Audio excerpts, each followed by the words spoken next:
Hello, hello, hello, hello, everyone, and peace of Christ to all of you. I just finished working in plumbing, and I hate it. But then I said to myself, "Hello, isn't this is what you do every day? Working in plumbing? hmm This is what we do every day. I work in plumbing. I like it. I don't like it. I hate it, but it is what's happening." So welcome family, and please invite your friends, and don't forget to download the videos. And admins, if you want to share the links for Patreon, go ahead, because they are after us, doesn't matter what we do. So today our topic, what is the proof that Quran is the word of God? Well, I search on the internet as usual, seeking help from Muslims, and always Muslims, they help me really a lot. And I mean, the answers are really very much convincing. I mean, who can deny the answers? They are very sharp, and they are built to prove. In the front of us, we have Muslim website called Submission. There is different website. It's called Why Islam. And the Muslims, in order to convince you that the Quran is the word of God, usually they do this. Look at this trick. Everything made so much sense. This is the beauty of the Quran. It asks you to reflect and reason. Okay, and who says that? Cat Stephen, the former British pop star who converted to Islam. So as long Cat Stephen, he said that, it must be true. This is not Goat Stephen or Donkey Stephen. This is Cat Stephen. I mean, they are trying to convince you. This is the step of showing you that how maybe you are a fool who go after famous names because he converted to Islam and he said that's mean this is true. I believe Cat Stephen is suffering from depression, and this is a main reason to convert to Islam. Some, they convert to Islam to punish their society, their family, like you know what, you guys don't like Islam, I'm going to do the opposite. There is people, they have many sickness. Yesterday we heard of a person, and the day before a person going in Walmart and shooting people. Yeah, that's a mental issue. You shoot people, you shoot yourself. That is absolutely mental issue. And here, when somebody convert to Islam and he says to me, everything made so much sense. Either you are shooting yourself or you are considering us a bunch of fool. What is in the Quran makes sense. And it asks you to reflect a reason. What is in Islam make you reflect reasons? So if I believe in Allah and I bend over 5 times a day, that will give me the chance to enslave 80,000 little boy. In the top of that, because I bend over 5 times a day and I hated my neighbors, the Christians and the Jews, Allah will give you a huge number of women who they are always naked made for sex. That is the reasons, and they reflect the reasons. So they try to force you into considering famous names because they consider you a fool. Who, if a superstar, famous person, he says something good about Islam. That's why they made videos. Actually, they asked many actors after 9/11 to say, I'm a Muslim, the fact they are not. It's just because they want to promote Islam, and they knew how much impact in the head of the fool if an actor he said something good about Islam. Now, are you a fool? So what if Cat Stephen? Who is Cat Stephen? Let us say tomorrow there is a very famous person, he converted to Islam, and he's a fool. I'm not. And the proof is in the front of us. Who is a Muslim right now? I'm going to open my Skype. He is willing to call me and give us just one reason to believe in what this guy he said, that Islam, the Quran asks you to reflect reasons and reasons. It makes sense. Quran makes sense. So who is the beautiful Muslim, handsome Muslim, smart Muslim is willing to call us and to tell us what is makes sense in this religion or this cult, whatever you want to call your religion? What makes sense there? My Skype is open, and if you are a Muslim would like to call me, please feel free.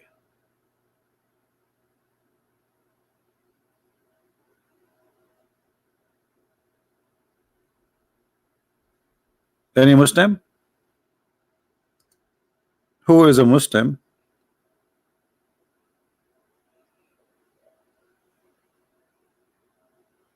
who is willing to call us and show us where is the Quran? It asks you to reflect on reasons. Well, as long as there's no Muslims to call us, then we have no choice except to go and read the article. And look here, you know, they see the reasoning of Muslims. The Muslim, they will try to convince us that the Quran is from God. How? Preservation of the Quran. Let us say, you know, my friend, if a preservation of a book will prove that it is from God, that's mean all preserved books are from God. As an example, my book is preserved. I must be God then. Secondly, what do you mean preservation of the Quran? If you Muslims say that even the goat ate the Quran, if even you Muslim you say that Quran was there's many Quran and Uthman he burned them. If the Quran itself says the Quran is the preserved, what do you mean the preservation of the Quran? Is that you Muslims, and this is Aisha, saying that the goat ate your book? But we have to admit that this is a holy goat. I mean, it must be special goat. Not any goat can eat the Quran, because it's very hard to digest. The verse of stoning and breastfeeding an adult 10 times was revealed, and the paper was under with me under my pillow. Who's talking? Aisha, the wife of the Prophet, not me. So the Quran was under the pillow of Muhammad. The pillow of Aisha is the same pillow of Muhammad. Remember that she's his wife, unless Muhammad was kicked out from the bed of his wife. And the paper was under my pillow, and when the messenger of Allah died, we were preoccupied with his death, and the tam sheep came and ate it. What? Yes, brother. A tam sheep came and ate it. And I am not joking. True story. So they give us headache about preserved Quran. Quran preserved, Quran preserved, Quran preserved, and then what we find? We find this. And by the way, if anyone see this goat anywhere, please just report to the FBI, Islamic FBI, Islamic police, because our FBI will not really care. They are kuffar. So the goat looked like she was like Cat Stephen. She did read the Quran and she found it yummy. So in order to, like she said, I'm not going to let this book out from my hand. I'm going to put it in my stomach. And the goat ate it. So they say to us that the Quran was preserved, and then we find them in their books saying that the Quran was eaten by a goat. And not only that, those verses until now they are missing. Where is the verse of stoning to death in the Quran today? Any Muslim can show it to me? Where is the verses of a breastfeeding for adult? And by the way, this is alone is a story. This is alone is a proving that Islam must be from God, because only the God of Islam who order women to give their breast to an adult man so he can suck from their nipples even if there's nothing there. I mean, did this guy, he said in the article that the Quran asks you for reasoning. What is the reasoning of a God to order a woman to give her breast to a strange man? What is the reasoning? So in Islam, women, they have to cover themselves. We are not allowed to shake their hands, but we can hold their boobs and we can suckle them. Yummy, yummy. What do you mean? This is where I found this picture. This is taken. Okay, you see, guys, maybe you are not advanced as us as Arab. We are the Arab first who had the technology of selfie.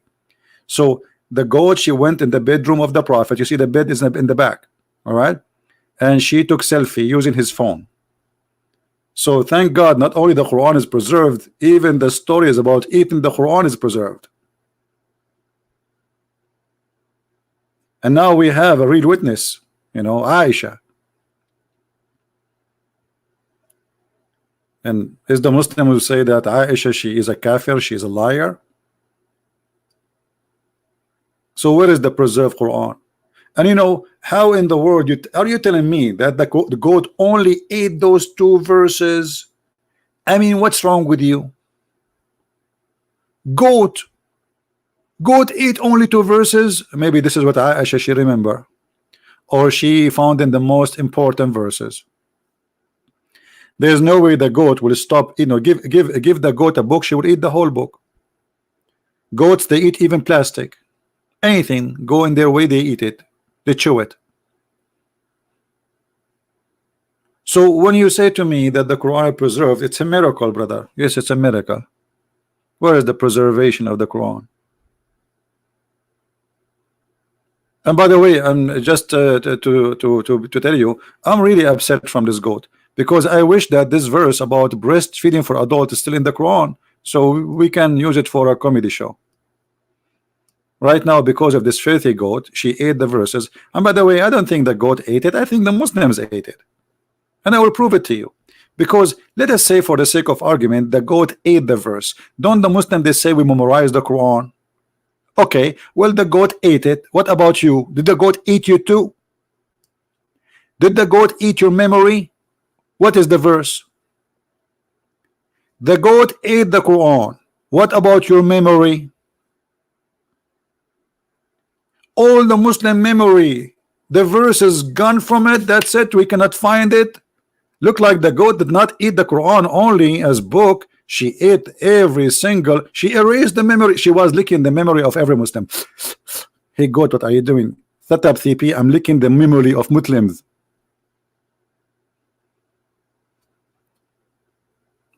And for sure, if we ask Zakir Naik about this, he will say to you a very smart answer.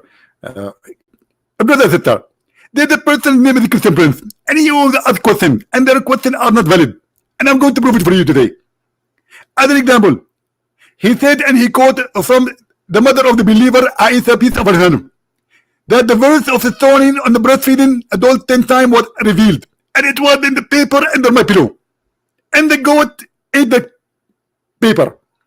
First of all, when our mother, the mother of the believers, she speak about it incident, she is reporting a very, very dangerous incident, that this goat was sent by the Jews, and she was working for the Russian, and most likely for the CIA. Otherwise, why she ate at that book?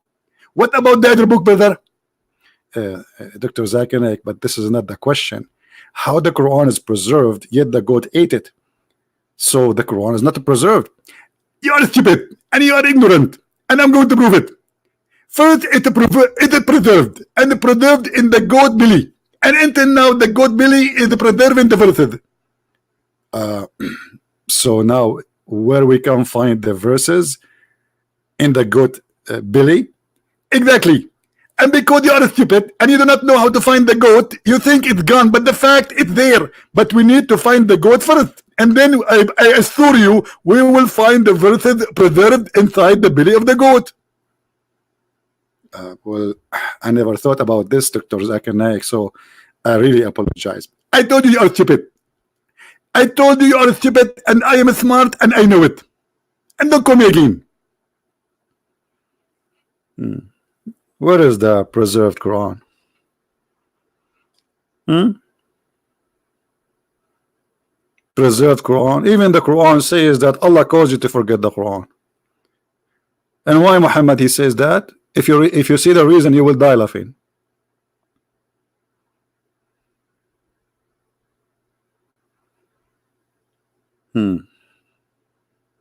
Do we have any Muslim want to say something?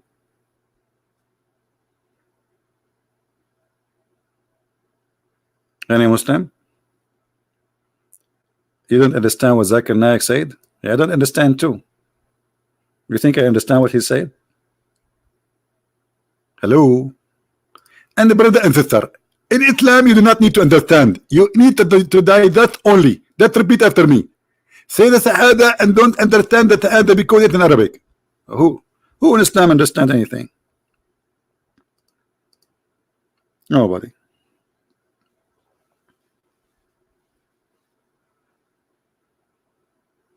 Nobody.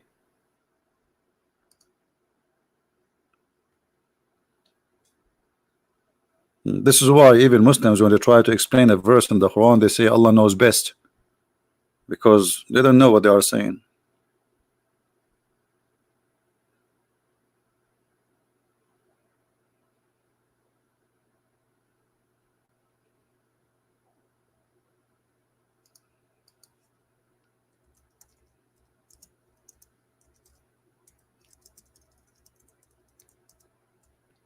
Any Muslim?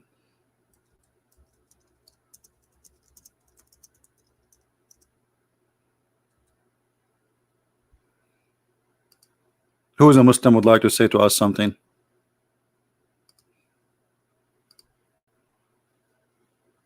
Who is a Muslim? You see, we want to take your belief into serious consideration, and we want someone seriously. He can prove to us any of those claims. The Muslims, they have them in their website. But as long as there is no Muslim to prove that to us, let us go here. One of the great miracles, chapter 7, verse number 35. For first time in history, we have a built-in proof. I like this as a built-in stuff, by the way. Always, really, I like it built-in. Like imagine you have a phone, but you don't have a Bluetooth. It's built-in, make it a lot convenience. That Quran is in what? Hold on, we have a caller. Hold on.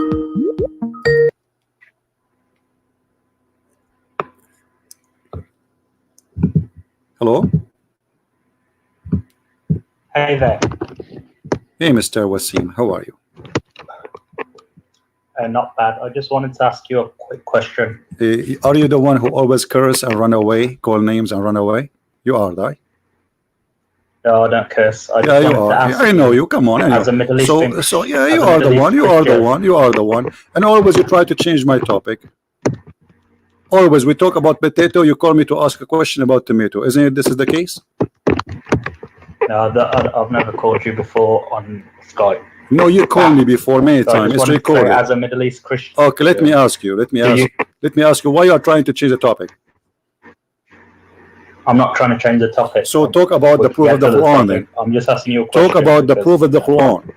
You've been lying to Protestants. You said that as a Middle East Christian, do you reject infant baptism? I reject what? Mary I reject and what? Jesus, I reject and what? calling Mary the mother of God. Reject Do you what? condemn that? I reject what? Say again. Do you reject infant baptism and calling Mary the mother of God? You know, you see how stupid you are. First of all, I don't care what you think. I care about what I say. And let me tell you what I say about the question you asked. I believe it's better for a person to shut up. Let me answer you.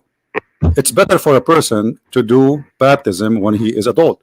However, because shut up, let me answer you, potato. Let me answer you. But because a child he might die before he reached the age, then it can be better that he take the baptism when he's a child. So both of them, they are right, and I don't mind if my son do it twice, which means he do it when he is a child and he do it when he is adult, because this is his choice. So if he die in young age, he received the Holy Spirit. This is how the cover they hang up, and this is how they fabricate answers. Secondly, I saw your comment in the text. You said the Coptic church, they have idols. You are a potato and you are a dummy. Catholic, they don't have that. They don't have statues. They don't have any of that. Secondly, I'm not a Coptic. Number 3, I'm not a Catholic. Number 4, I am not a Protestant. Number 5, you are a donkey and coward. This is why you hang up. The beach. And in my answers, I don't take a side of something called Catholic or Protestant. I take a side of the Bible. We as a Christians, we are neither Catholic, we are neither Protestant. I am not protesting to be Protestant, and I am not following tradition to be Orthodox, and I am not a Catholic because I don't listen to the Pope. But at the end of the day, the Catholic, the Protestant, the Orthodox, all of them, they listen to the word of Jesus and they are worshiping Jesus. And this is why all those 3 churches, they share the same value I share. So all of us, we are Christians. You are stupid, you are a fool, and you are a coward. I'm not calling you names, by the way, but because of your cowardness, you don't want to always, this is what you do. You call because you have no answer for anything. And you think you get like something, like, did you say? Did you say? I say every day, Abdul, potato. I say what I say every day. And it's recorded. And I ask people to copy my videos and publish it everywhere.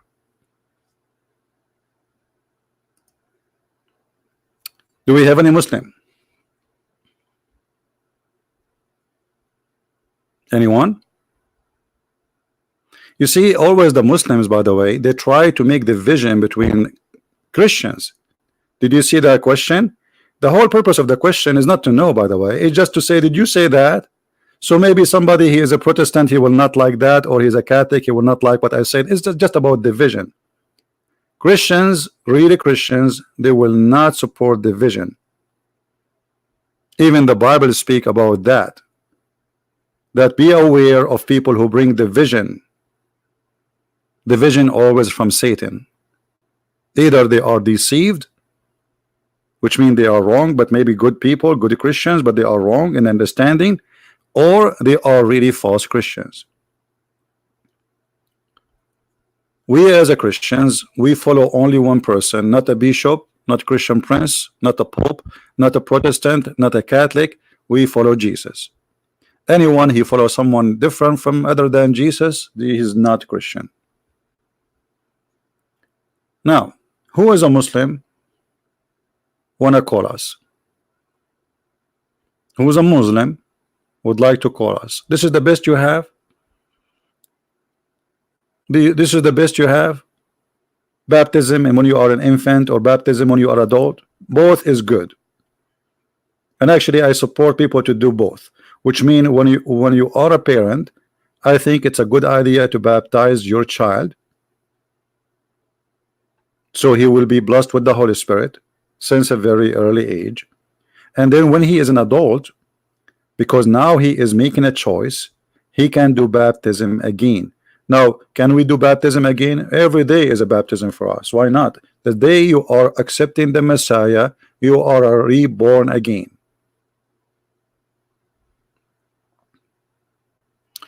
He asked a question about Mary, the mother of God. Simply, this is because of your stupidity.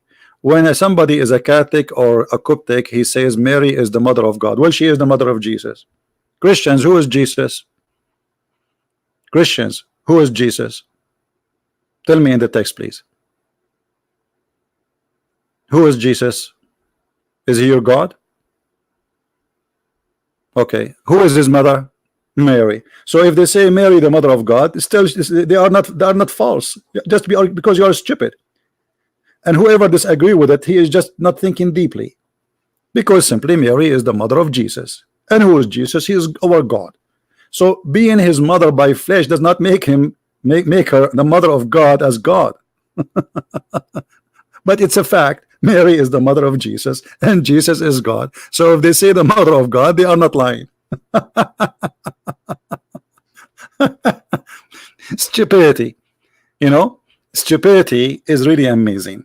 And the whole point of those questions is just to play games, but not really to ask questions.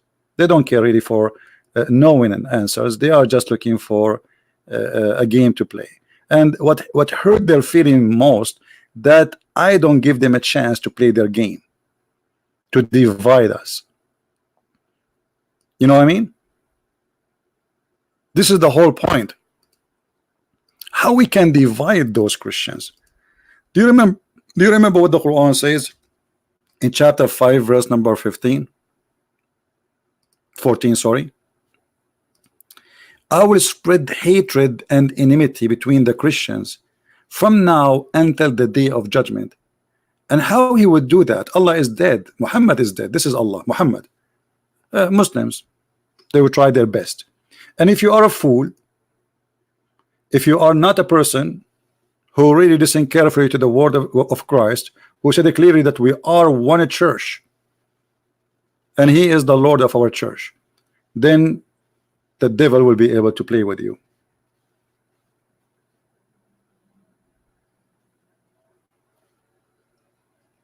Somebody saying, can you explain for us Luke chapter 23?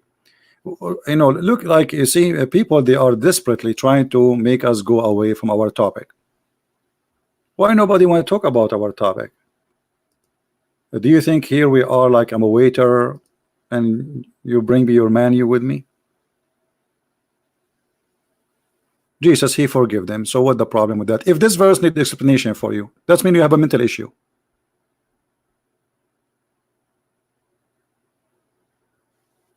Or if you want to say something else, I'm not sure what it is because it blind text.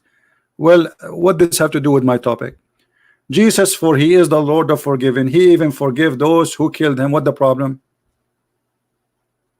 How more beautiful you want from, you know, from what Jesus did? You see, Jesus always who speak about forgiveness, when they ask him how to pray, he say pray like this, and right away he says, forgive to us the same as we forgive to others. So he made it clear that if you Christians, you ask me for forgiveness, you have to forgive.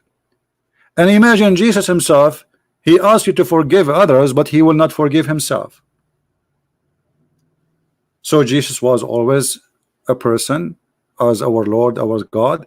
He say and he do what he say. So even in the cross where nobody will forgive, with the painful process of death, of a crucifixion, yet he is thinking about forgiving the Jews.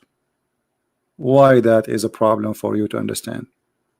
Now, who is a Muslim would like to call us and he have something to say about our topic? What is the proof, brother, that Quran is a word of God? And as you see in the article, it says we have a built-in proof that the Quran is unaltered, but we prove that in 2 seconds that this is false. Even the Quran says that this is not true. Even the Quran says that Shaitan, he put words in the mouth of Muhammad.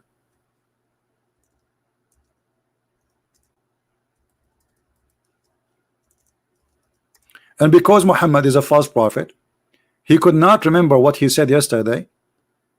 In order to cover his lies, he said the following: none of our revelation do we abrogate or cause to be forgotten. I thought the Quran is preserved. Even your God, he make you forget the Quran.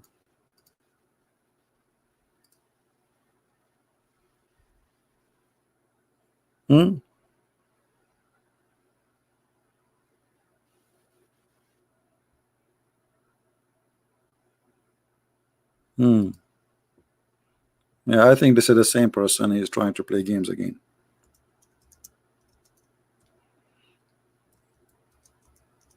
This guy, by the way, is like he suffer from mental issue. He always do the same.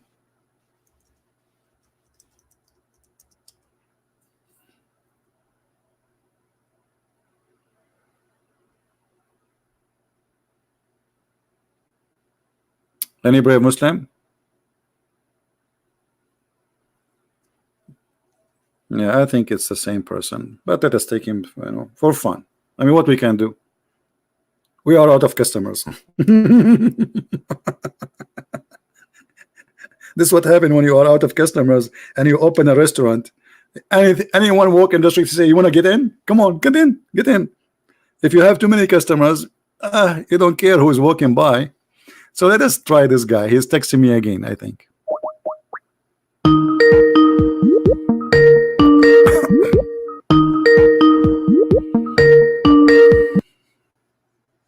Yes. Hello, Christian Prince. How are you today? I'm fine. How's your day been? It's all right. I'm glad to hear that. What do you want to say to us? Are you a Muslim, right? Yes. I saw you were speaking about the goat eating part of the Quran.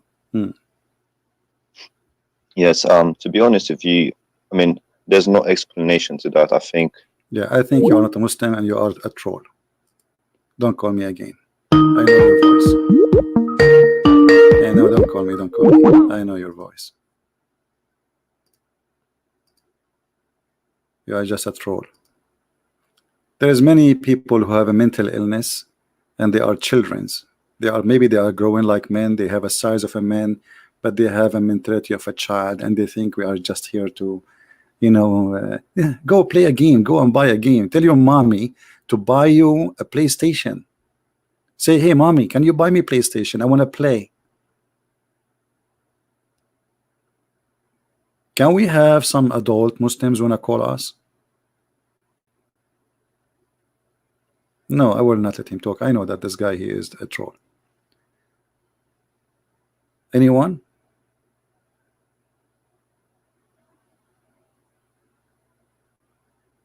Who is a Muslim would like to call us?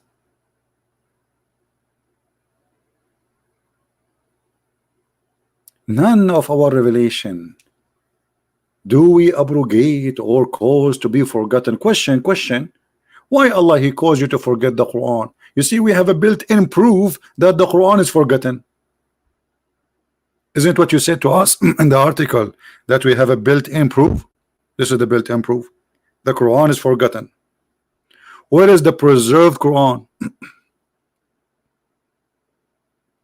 Hello?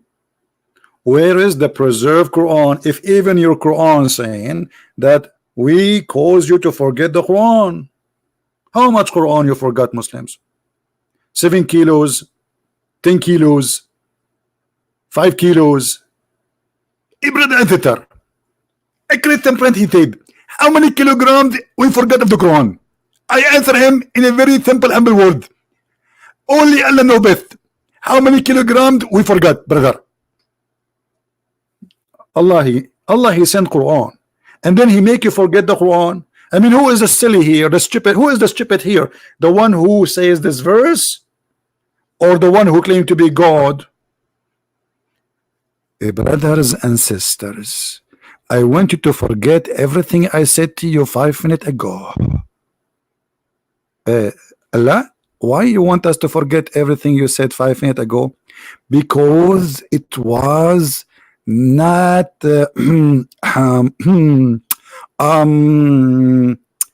okay, because it is not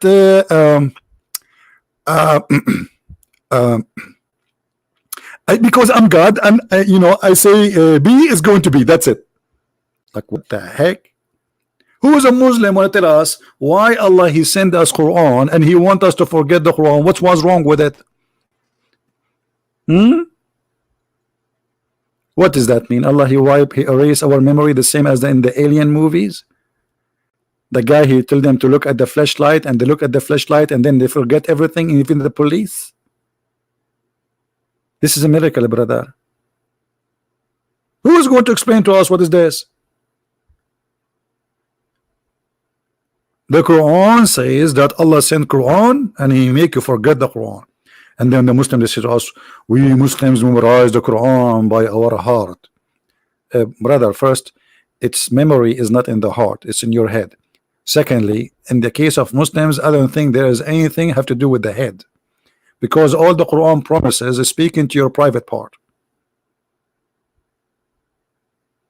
If your God Allah really, he speak to you, consider that you have a brain, then he will not say to you that there's a flying car that can take 600,000 chairs, and there's a magical ring Suleiman he wear and he control the genies, and there's genies who die for Suleiman, and even genie shaitan he slept with Suleiman, all his wives, and he was doing boom boom to them. Thank God I am not Suleiman. Imagine, I go to the bathroom. You know the story of Suleiman, right? I feel sorry for Suleiman according to Islam. The poor guy, he went to the bathroom. And when Suleiman he go to the bathroom, he cannot take his ring with him because this is a holy ring, brother. Maybe the ring, if you go with him to the bathroom, is going to lose its power by touching the you know. So always he give his ring to his wife, and her name is Jarada, which means Loctos. Shaitan, he come in the look of Suleiman. Look at this Shaitan, he can come in any look. Okay, hold on. If Shaitan come, you know, there's a story, Shaitan, he come in the look of Jibril, and they call him Al-Abyad. And there's a story of Shaitan coming in the look of Suleiman. So what is the proof that Muhammad himself was not a Shaitan? And Shaitan is coming in the look of Muhammad. If Shaitan, according to you Muslims, once he came as an angel and once he came as Suleiman himself.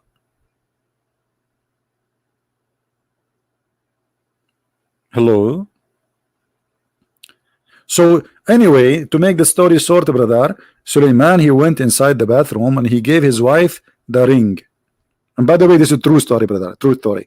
And actually, me myself too, when I go to the bathroom, I give my ring, which I get it from my grandfather to control the word. I give it to one of my wives. I have many wives. So, and then Shaitan, he came to her and he said to her, give me the ring. And his wife, she looked like, what? My husband, he finished his doo-doo very fast. Like, he just get in and now, like, what? Anyway, she gave him the ring. Shaitan, he wore the ring and he became the king. Ta-da-da-da! And then he controlled all the kingdom. Suleiman get out of the bathroom and people did not believe him because the king is there. You cannot be the king. He looked like the king, yes, but he's not. He cannot be because now we have two Suleiman. So they kick him out of the palace. And then the poor Suleiman, he start working as a putter. True story. And then, brother, how the wives of Suleiman, they discover that this is not the true Suleiman. Who remember the story? Who remember the story? Anyone remember?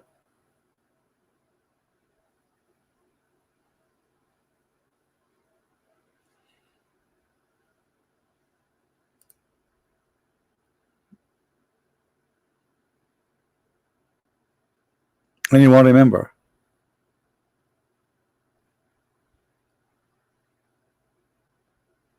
Because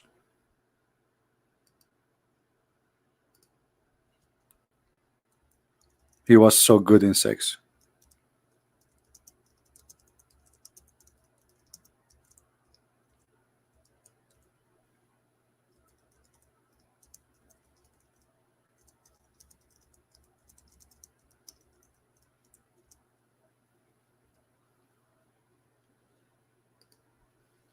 The wives did notice that this this husband, like, what happened yesterday? His thing does not even like work, not even 1%, and today is like then. So, brother, in the Quran we have a built-in proof that Quran must be from God. All those stories, brother, flying carpet, diving for Sulaiman, a bird looking for women have no hair in her legs, and telling the ants to hide, otherwise Solomon will destroy them. That's amazing.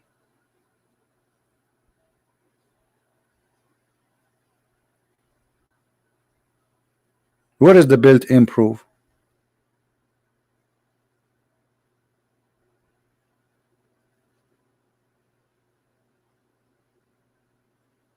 When a Muslim can find us the built-in proof?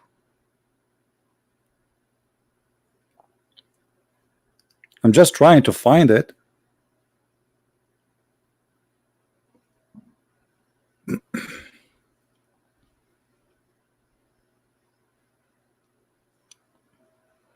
So look what they say in their articles.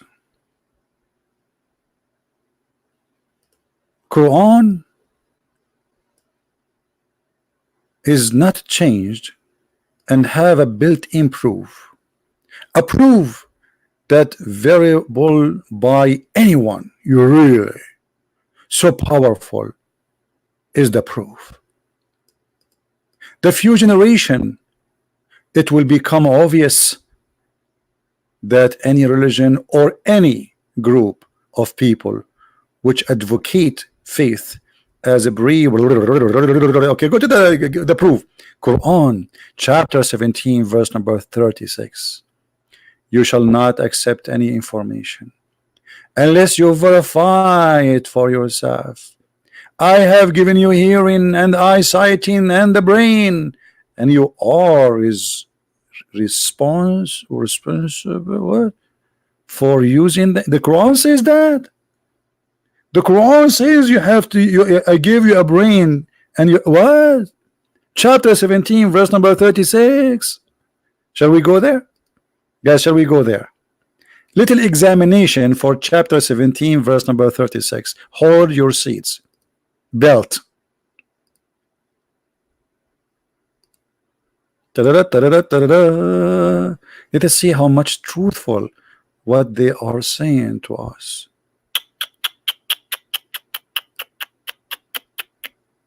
This is not what it says.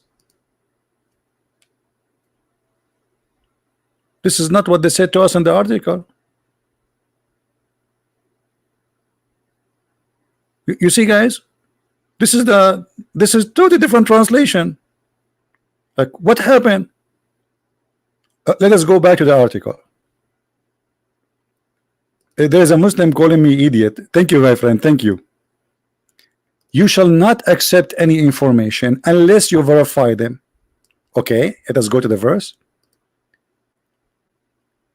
And pursue not of which thou has not knowledge. It doesn't say verify them. It says the opposite actually. It says don't stop and examine things you have no knowledge of it.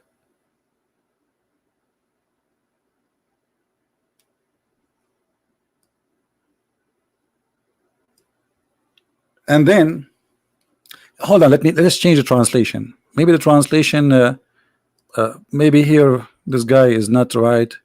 Let us see different Abdul. Let us see which one? Where is Shakir? Let us see Shakir. Okay. And follow not that which you have not the knowledge. Okay. Follow not which you have not the knowledge. This is mean verify.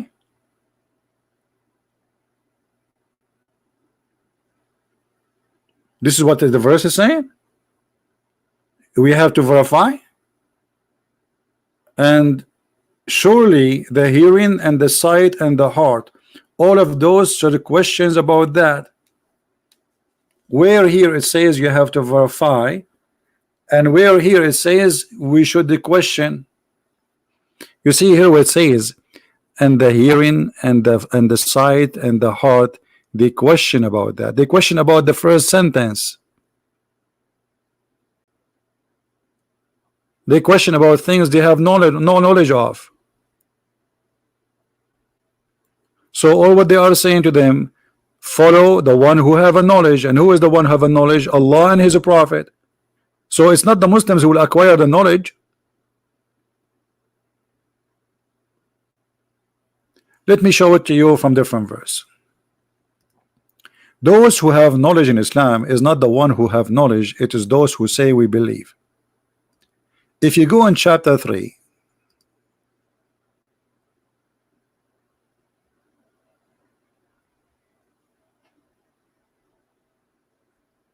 verse number 7, let us see.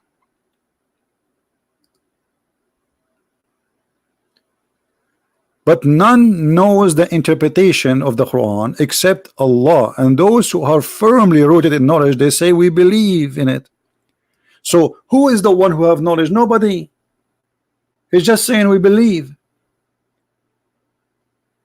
So if you question If you question, if your eyes a question, if your heart a question, if your mind a question, well, you should not do that. Don't follow what you have no knowledge on, and let your heart and your eyes a question, because you have to follow blindly. Let us see the interpretation for this verse from the Muslims books.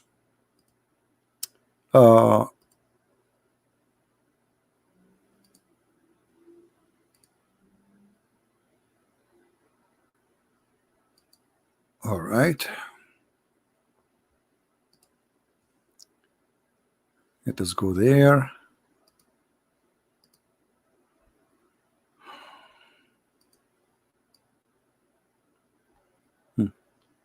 This is Tafsir Ibn Kathir.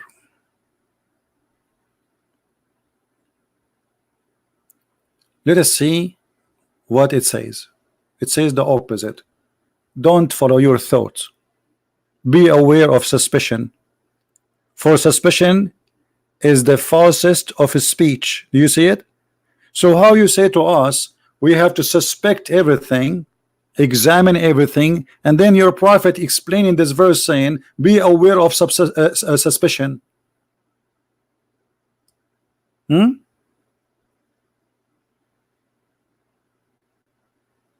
not accuse anyone of that which you have no knowledge. This is what the verse is saying. It's not asking you to examine the Quran and examine etc. So it's the opposite actually. You see, when somebody says to me I am a prophet, in my head I have to examine and the first thing come to my mind, he is a false man, which is an accusation. And now I have to prove it. The Quran says do the opposite.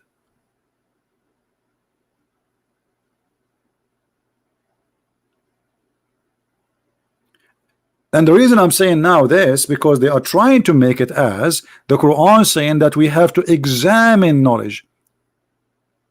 You see, the Quran is saying examine. This is what they are saying. You shall not accept any information unless information. You see the word information? You see how they translate everything wrong? Unless you verify it yourself. Okay, you Muslims, how you verify that the Quran is a word of God? Let's continue. The mathematical structure of the Quran was discovered by Dr. This is Rashad Khalifa website. Rashad Khalifa, who destroyed verses from the Quran to fabricate something called the mathematical miracle of the Quran number 19, which we prove to be false. You see, all of this is a false mathematics. Where is the person who asked me about Luke 23? Are you there? Are you still in the chat? I think I made a mistake. I thought this person is a Muslim trying to take us out of topic, but I think it's a Christian person. Please, when I'm talking about something, don't take me away from my topic. All right? For me, you see, here we go. I have suspicion that your question is coming from a Muslim trying to divert me. The Quran saying don't suspect.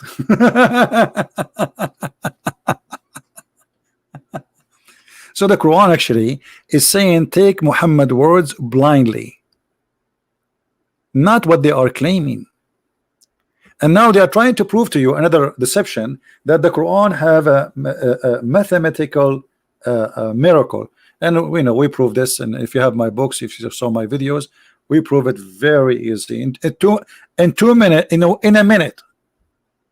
Who is a Muslim? He is willing to call me and tell me about the miracle 19, and I will do my duty to prove it to you in less than a minute to be false.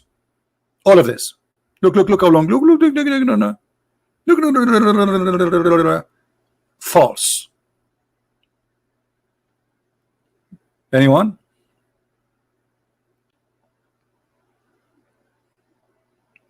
Less than 60 seconds.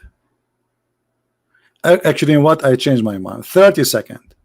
Who wanna call me is a Muslim and I will prove that the miracle of number 19 is false in less than 30 seconds. Come on, don't make me say 10 seconds. This is too much.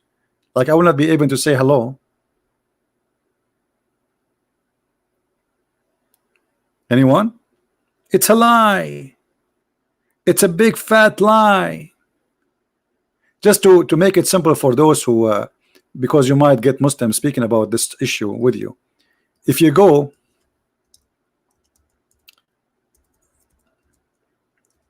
this claim of 19, and even Shabir Ali, he talked about it too, and the potato, I challenged him to prove it to us in the screen. You know, show us on the screen how you can count the words. So they say to you, brother,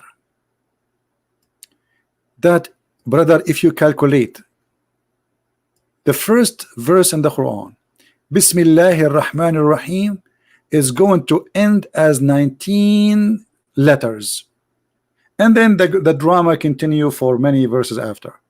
But we can prove it very easy that this is false, because first of all, in Quran there's nothing it's called bism, it is bi-ism. It is drawn here by, let me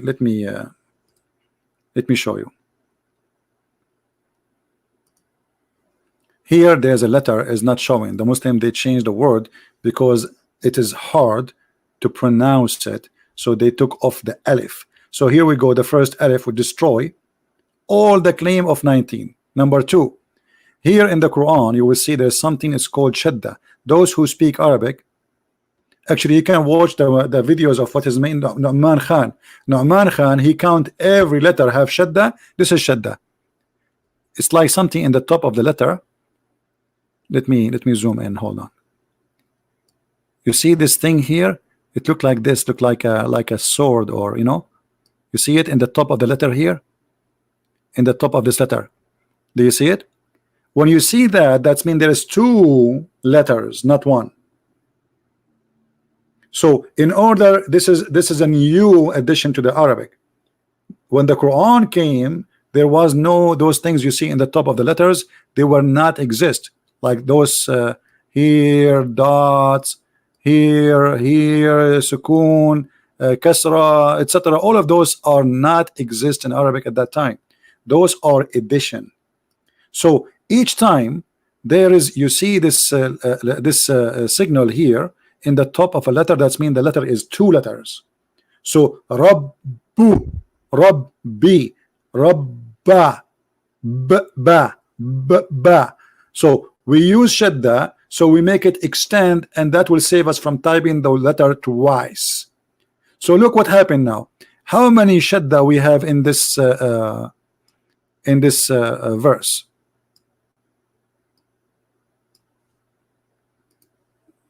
Let us clean the screen and do it again.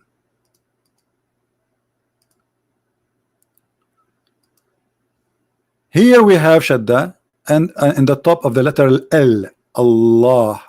Then here we have Rahman, and here we have Rahim. So just by adding those, we have three more letters addition. You believe it? Now hold on, we are not done. Do you see here in the top of this word Ar-Rahman, let me change the color, you will see like a little stick, if I can say it's a stick. Let me zoom in here. Look underneath of it, you will see something like that. You see it? You know, I'm just trying my best to show you. You see that thing here? Do you see it? Small, tiny thing. This is Alif. This is letter A. So look what happened. In a very easy look, we find that the number 19 became 20, 21, 23, 24, 25. So where is 19? It's a lie. Here there's Alif, and actually I can show you from the Quran itself that this is written wrongly in the Quran. In Arabic we have nothing, it's called bism. That is a stupid Arabic. But the Muslim, because they fabricate their book, they took the letter off just to make it easy to pronounce. Even they agree, all the sheikhs agree that the word is not bism, it is bi-ism. And let me show you from the Quran itself. I will type the word in the correct way in the Quran, and let us see how it's going to appear. Switch to Arabic.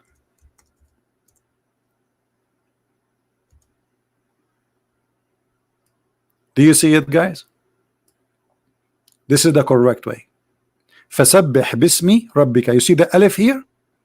In the first verse, it's taken off. Look how many verses. All those verses, they are writing the word correctly. Bi-ism, bi-ism, bi-ism. So this is the letter which is missing from this verse, where here there's no bi-ism. The letter here is gone. So where is the miracle of number 19? It's a lie. It's a big fabrication. Well, the Muslims, they say it's a miracle, and that to prove the Quran is must be made from God because there's a match in mathematics, but it's a fabrication. By the way, I'm going to make a book which is you divide number 17, you end with the 7 Majid, and that will make you worship me as God. But the point is, even those who they sponsor such a lie, it's very easy to get them busted. But the game is, you don't speak Arabic, and they can lie to you. How you know what this is about? They don't speak Arabic, but they cannot fool me. Like Shabir Ali, he was talking to David Wood. The miracle is of number 19.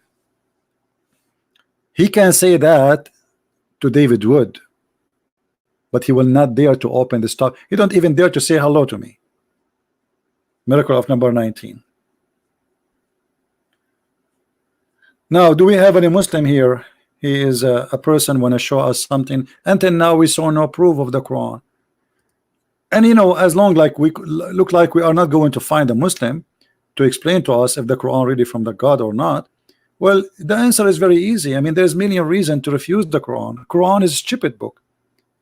There's a million reasons to refuse the Quran to be the book of God, because it is a book of stupidity.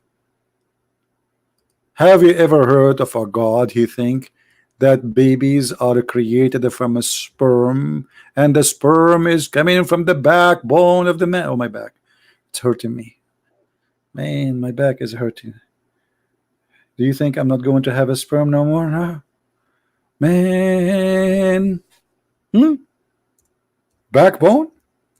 Backbone? Your God believe that the baby is created from a sperm, and the sperm is coming from the backbone.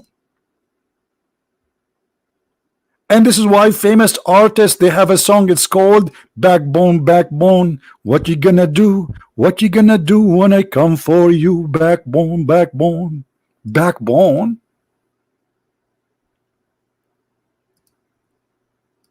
And look, by the way, when you change the translation of a translator, all of them are Muslims, but everyone give you his own fiction. Then we made the sperm into a clot of congealed blood. The sperm became a congealed blood. Are you serious? Okay, tomorrow I'm going to make some sperm and I'm going to put them in the side, and I will wait for them to transform into congealed blood, brother. What do you think, brother? I'm going to put some sperm in a dish and leave them in the table until the morning. Oh, hold on. You cannot do that. You have to wait for them for 40 or 50 days, because the Prophet, he spoke about how it works. For how long the sperm stays sperm, according to the Prophet who taught by Allah knowledge. And Allah knowledge is amazing. I mean, come on. Look what the Prophet said, brother. The Prophet said, when the drop of semen remains in the womb for 40 or 50 days, that's it, I have to convert now. I mean, how Muhammad knew the exact dates? So look, as long Muhammad he says that the sperm semen stay for 40 or 50 days. I'm going to make some semen, excuse my language, and I will put it in a dish and I will wait for it for 40 or 50 days. And guess what? After 50 days, we will have a steak. Yes, a steak, brother, because no, sorry, not steak. It's going to be a piece of a blood, dead blood, brother. So you put a sperm in a dish, brother, and you leave it in the table for 40 or 50 days. You come back home, you will find your sperm became blood. True story. And you are telling me why the Quran cannot be from God? I mean, have you ever heard a foolish God like this? Sperm transform into a clot of a congealed blood? Hello? I'm truly convinced that this is from God. We have to admit. How I never thought about this before, that this must be from God. I must be blind. And now I see lights. I see lights. I see lights in my eyes. No, I think this is my neighbor from his driveway. Let me close the blind. I thought for a second, like, almost I saw light of Allah. But my neighbor, he parked his car in the front of my driveway, and like the light is blinding me. Alhamdulillah. Look at this. This is the Quran, which I have a proof, a built-in proof.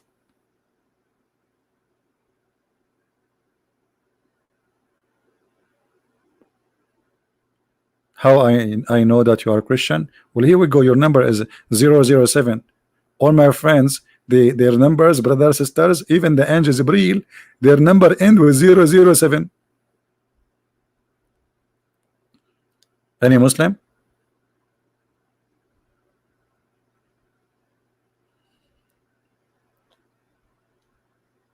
Any Abdul?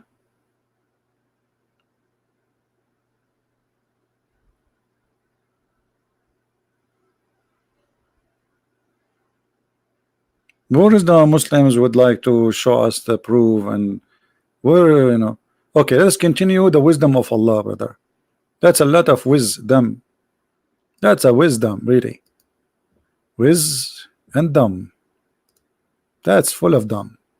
And then of the clot we made a fetus. Fetus? The Quran say fetus? No, this is addition. A lump. Then we made out the lump bones. So hold on.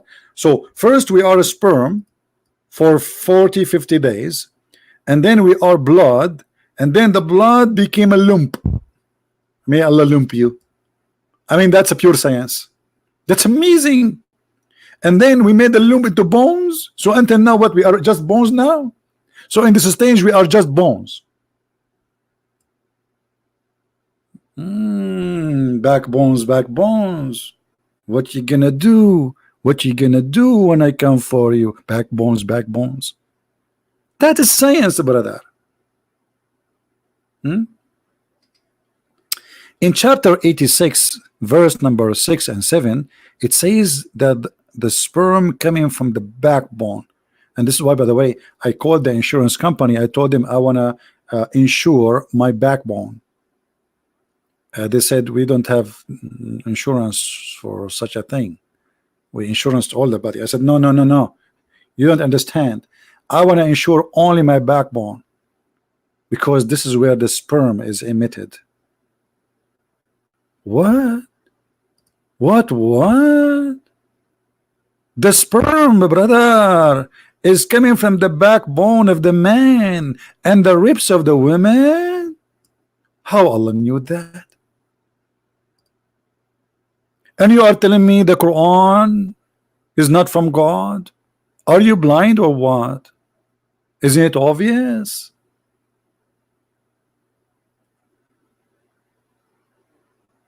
Backbone. What you gonna do? Man, all of this happening from the backbone, little backbone. The sperm is coming from. So what the testicles is made for? Do you think it was like a decoration, Allah? I think Allah, he made the testicles as decoration. Like he said to himself, what I should hang there, what I should hang there. Come on, like that thing by itself, it feel lonely. I'm going to hang two things. And Allah created testicles for decoration only. And the sperm, brother, is coming from the backbone. It's obvious. This is a religion. This is what you are trying to fool us and say this is the proof from God. This is what from God. This is God now talking.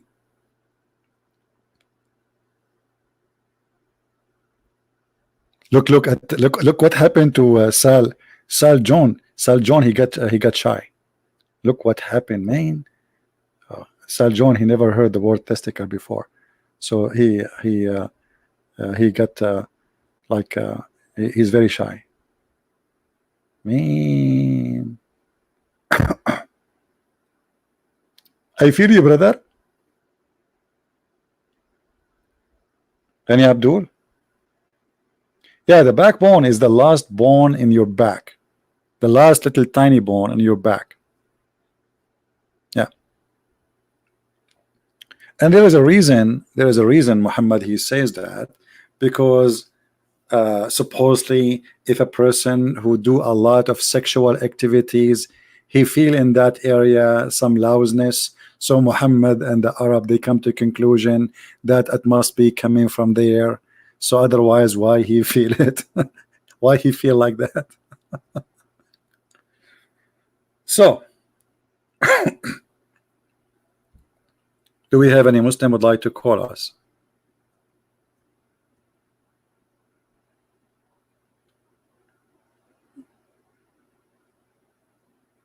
Anyone?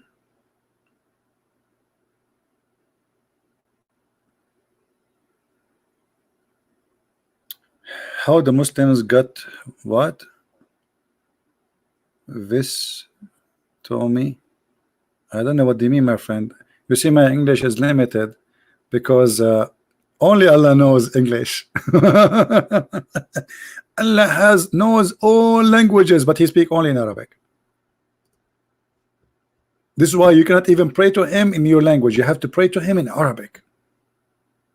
A poor Indonesian, he don't speak two words in Arabic. He have to speak to Allah in Arabic. Otherwise, his prayer is not accepted. I don't blame him. Allah like Arabic, and He speak only Arabic. He's the God of the Arab. Any Muslim? Why we are out of Muslims? Actually, the tongue of Allah is not Arabic, and let me show you. First of all, Arabic is not really a language by itself. Arabic is a collection of languages. Arab is not an ethnic. Therefore, there is no really language called Arabic. But by time, we have established from the collection of languages what it's called today Arabic. Otherwise, there is not such a language. The Quran speak about the book as an Arabic book. All right. And look what the Quran says. Chapter 12, verse number 2. We have sent it down as in Arabic in order not to learn wisdom, so you might understand. Not to learn wisdom. Okay. So why He sent it down in Arabic? So you might understand. Why? Because He sent it to the Arab, obviously, right? Now, this is not really a reason, but the author of the Quran, he didn't know better. Even the Muslim, they claim that Muhammad do not know how to write, how to read.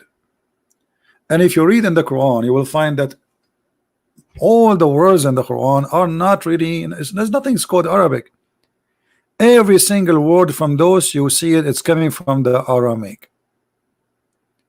And actually, there's many strong scholars who believe that the first Quran was not really written in Arabic as Arabic today.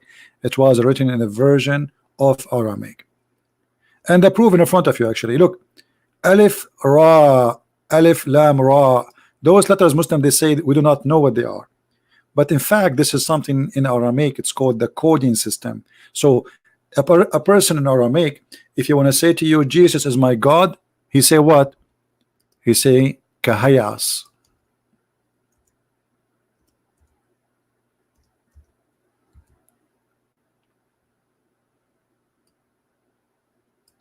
And Kahayas,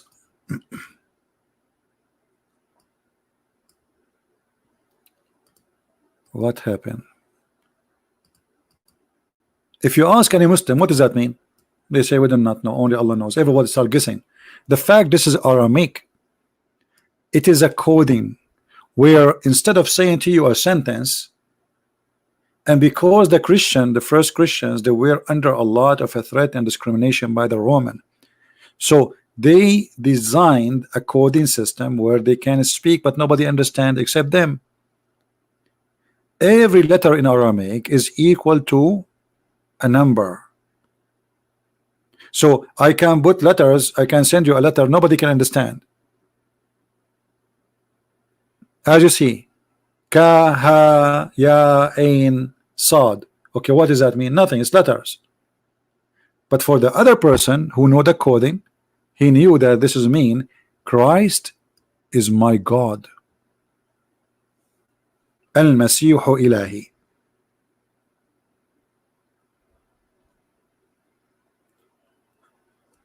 If you remember, the hadith said that when Waraq ibn Nawfal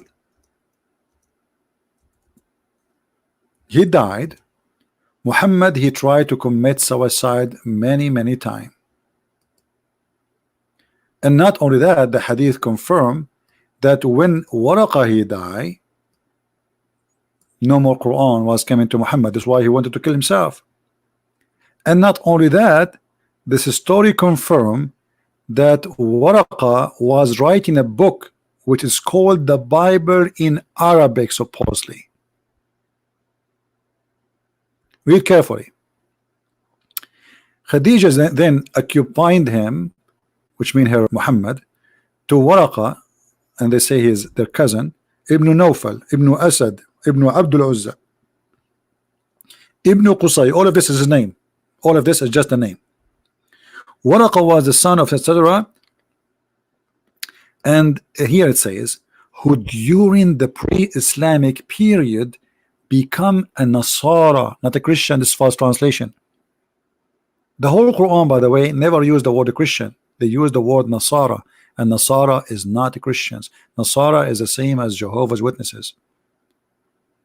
It's a cult, and used to write the Arabic writing, and used to write of the gospel in Arabic as much as Allah wished him to write. Do you see it? That is the Quran.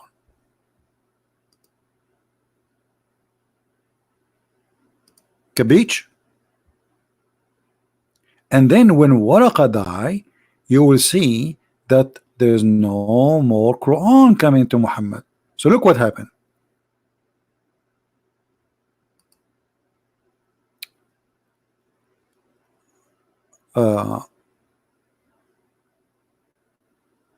But after a few days, Waraqa died, and the divine inspiration also paused for a while, and the Prophet becomes so sad, as we have heard he intended several times to throw himself from the top of the high mountains.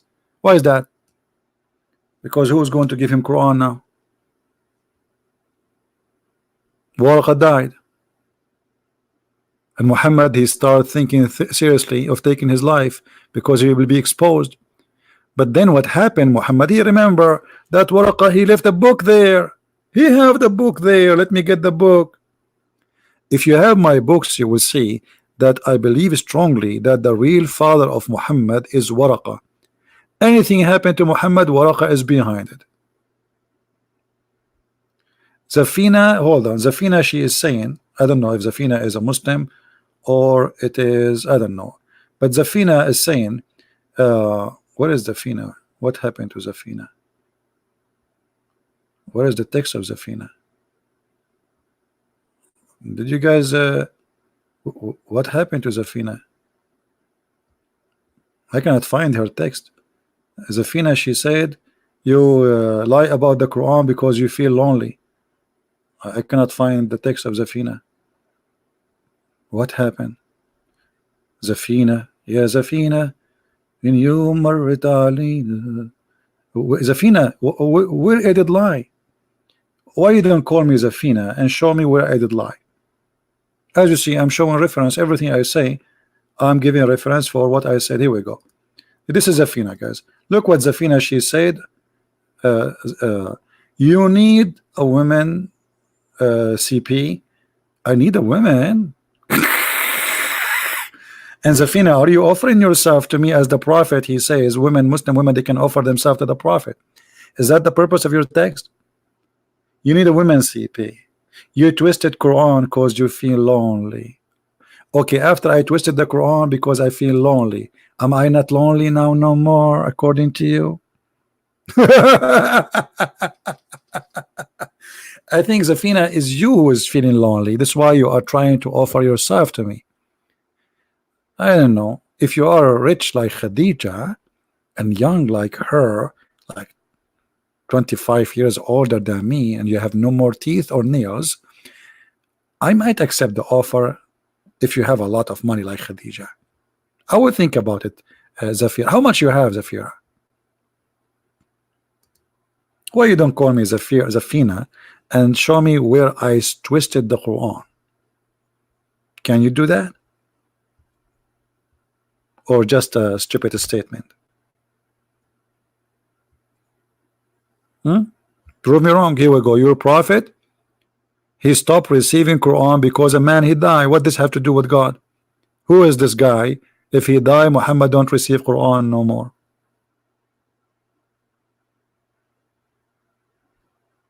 Can you tell me?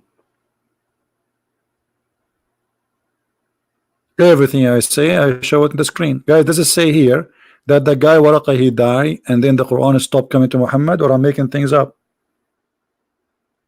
Who is a Muslim and explain to us why if a man he die in earth, he is no one, Quran stopped coming, and then Muhammad he try to kill himself? Isn't it killing? Do you think Muhammad was lonely, Zafina, and this is why he tried to kill himself? I think Muhammad was feeling lonely. Muhammad he went home. I don't have a wife, I have only 13. Oh, at that time, sorry, he have only Khadija. Maybe because he have Khadija at that time, he decided to kill himself. You know, he have a wife in the age of his mother. Let us see. I think we have a Muslim calling us. Let us see. Hold on, let me put the speakers. Hello? Faris, this is Faris. Faris calling himself ISIS. Fuck you, mother bitch, you motherfucker! Fuck you! Fuck you, motherfucker, son of a bitch! Thank you very much. You see, you scream all the way, something came from your bum, and you expose your prophet. What more I want? And he called himself ISIS. Actually, I accepted your call because I thought you are ISIS, but turn you are nothing but a fart. I said to myself, we got a fish, ISIS, but turn to be a kid, a stupid kid.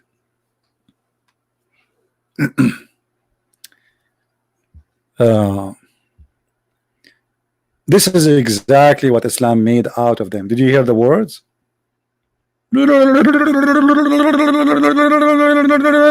Okay. Well, this is what I'm trying to prove. Islam does not make you a good person. What Jesus said, from their fruits you shall know them. I can say dirty words too. But first, I'm not going to insult your mother, because I think she is a good woman, practicing muta as Allah told her. Halal. And she have a cute kid. His name is Isis Faris. Do we have any Abdul here?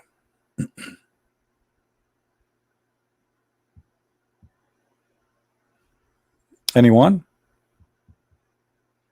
So until now we could not find really any Muslim, any Muhammadan to show us that what they say in their article is true. All what we see here in front of us is a fabrication. Muslims believe that the Quran is a speech of God. Okay, here we go. Speech of God. What kind of God he think that women have a sperm coming from their ribs? Brother, this is your interpretation, not mine.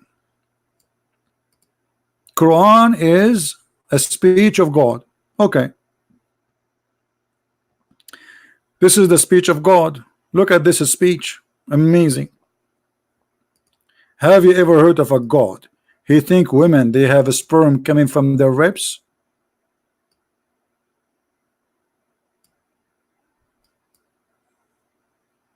What do you say?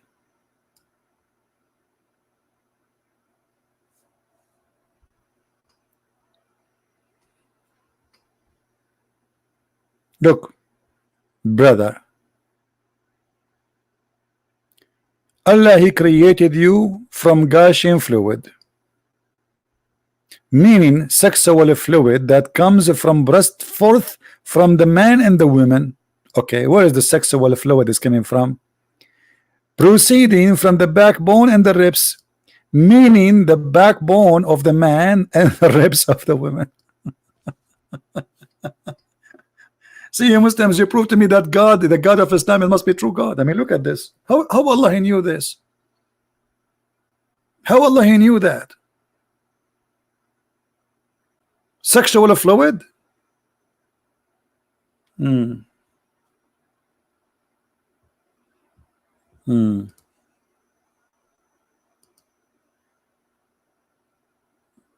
Abdul?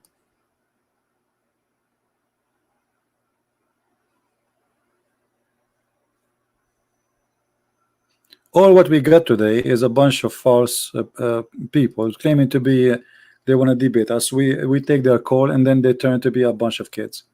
But this is a great example of what the fruit of Islam is.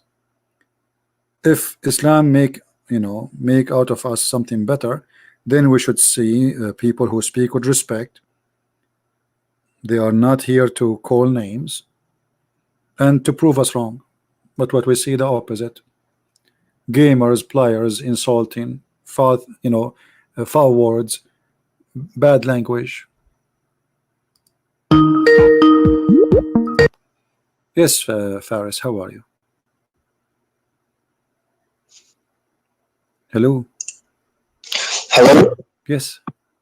Yeah. Hi, Christian Muslim. A Christian Muslim. Yeah. Sorry. Hi, my name is Wahid, and I had some questions about prophecy in Quran. Okay.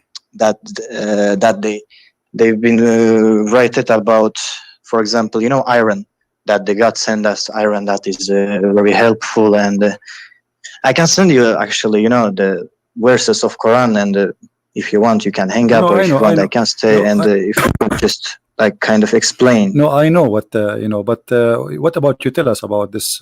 You are a Muslim, right? Do you believe in what they say to you about this miracle? I'm from Uzbekistan, and my country is a Muslim, and all my family was Muslim. I'm 21 years old, and I was believing Allah till like a few months ago. I'm kind of rejected Islam. Why reject? Because it's really hard to. I don't know. It's little bit hard to explain. It's like I got the miracle inside of me. Since when you start listening to my videos, Wahid? I just got your videos, and I started to watch you like not so long ago. Just I see that so this this really good stuff about Islam, and so this is the miracle about the iron. Do you think is true or it's a fabrication? No, I just think how they could know about this stuff in the 7th century. Yeah, but Like, what they there told is you, another examples like no, my friend, the that. hadith. Let me show you. Yeah. Just let me show you how they lie. First of all, the numbers of the Quran is the Quran we have today is numbered by who? Do you know? No, actually. By Uthman. Yeah. Correct. So there's something Yes. is called Quran according to revelation. I'm sure you heard of that before, correct? Yes. Okay. Quran according to revelation, the chapter of Al-Hadid. Let us go. I will put in the screen. Quran according to revelation. I will All put right. it in the screen. Yeah, I'm calling you from mobile, so I'm watching you from Okay. my PC on YouTube. No So problem. No problem. Yeah. So if we go here, I will show it to you on the screen. Do you see? yeah. Do you see the chapter of Al-Hadid? This is a chapter of Al-Hadid. Yes. Is number 94. Yes. In the Quran today, it is 57. Correct? So one of the lies they Yes. say to you, well, the number of neutron, you whatever they call it, in the Hadid, in the iron, is 57. But the fact this is not what Allah He is saying. The Quran, He's saying that chapter is in chapter 94. Do you see it? Yes. So if this is a miracle, that means this is a miracle done by Uthman, not by Allah. So it was a coincidence that it was happening that this is the iron and this is the number of the iron and try to make a miracle from it. But Allah, He did not send this verse or chapter as 57. He sent it as 94. If you go in the top of here, it says the order of the surahs. So number 96 is now number 1. All right. So it is totally the opposite of what they are saying.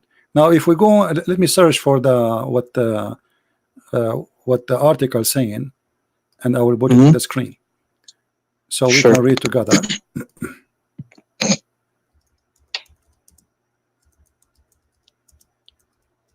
Since I was kid, I've been often hearing.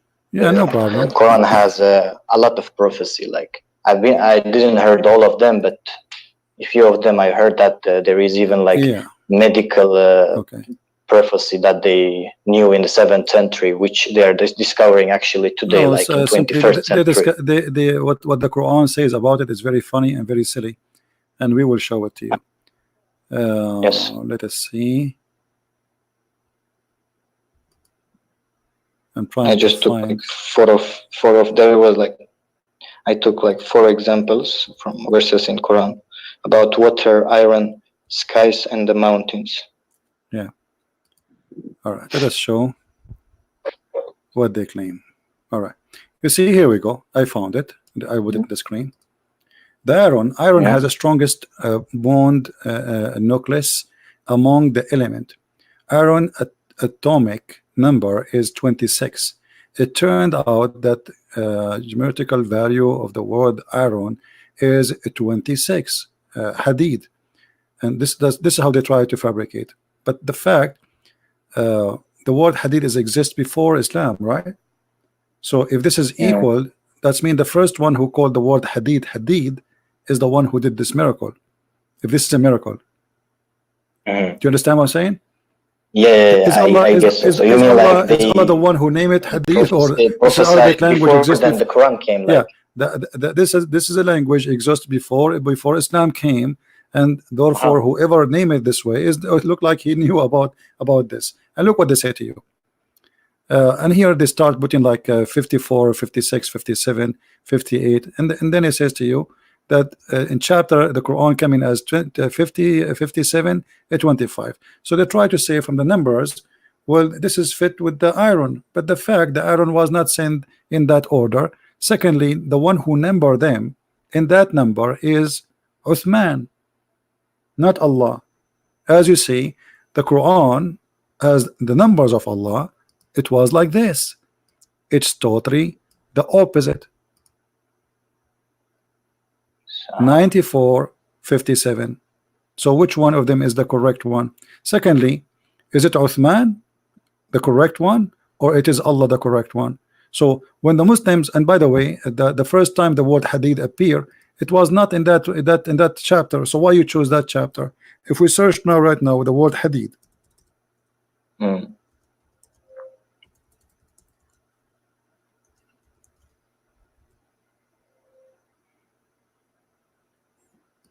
we are searching. All right,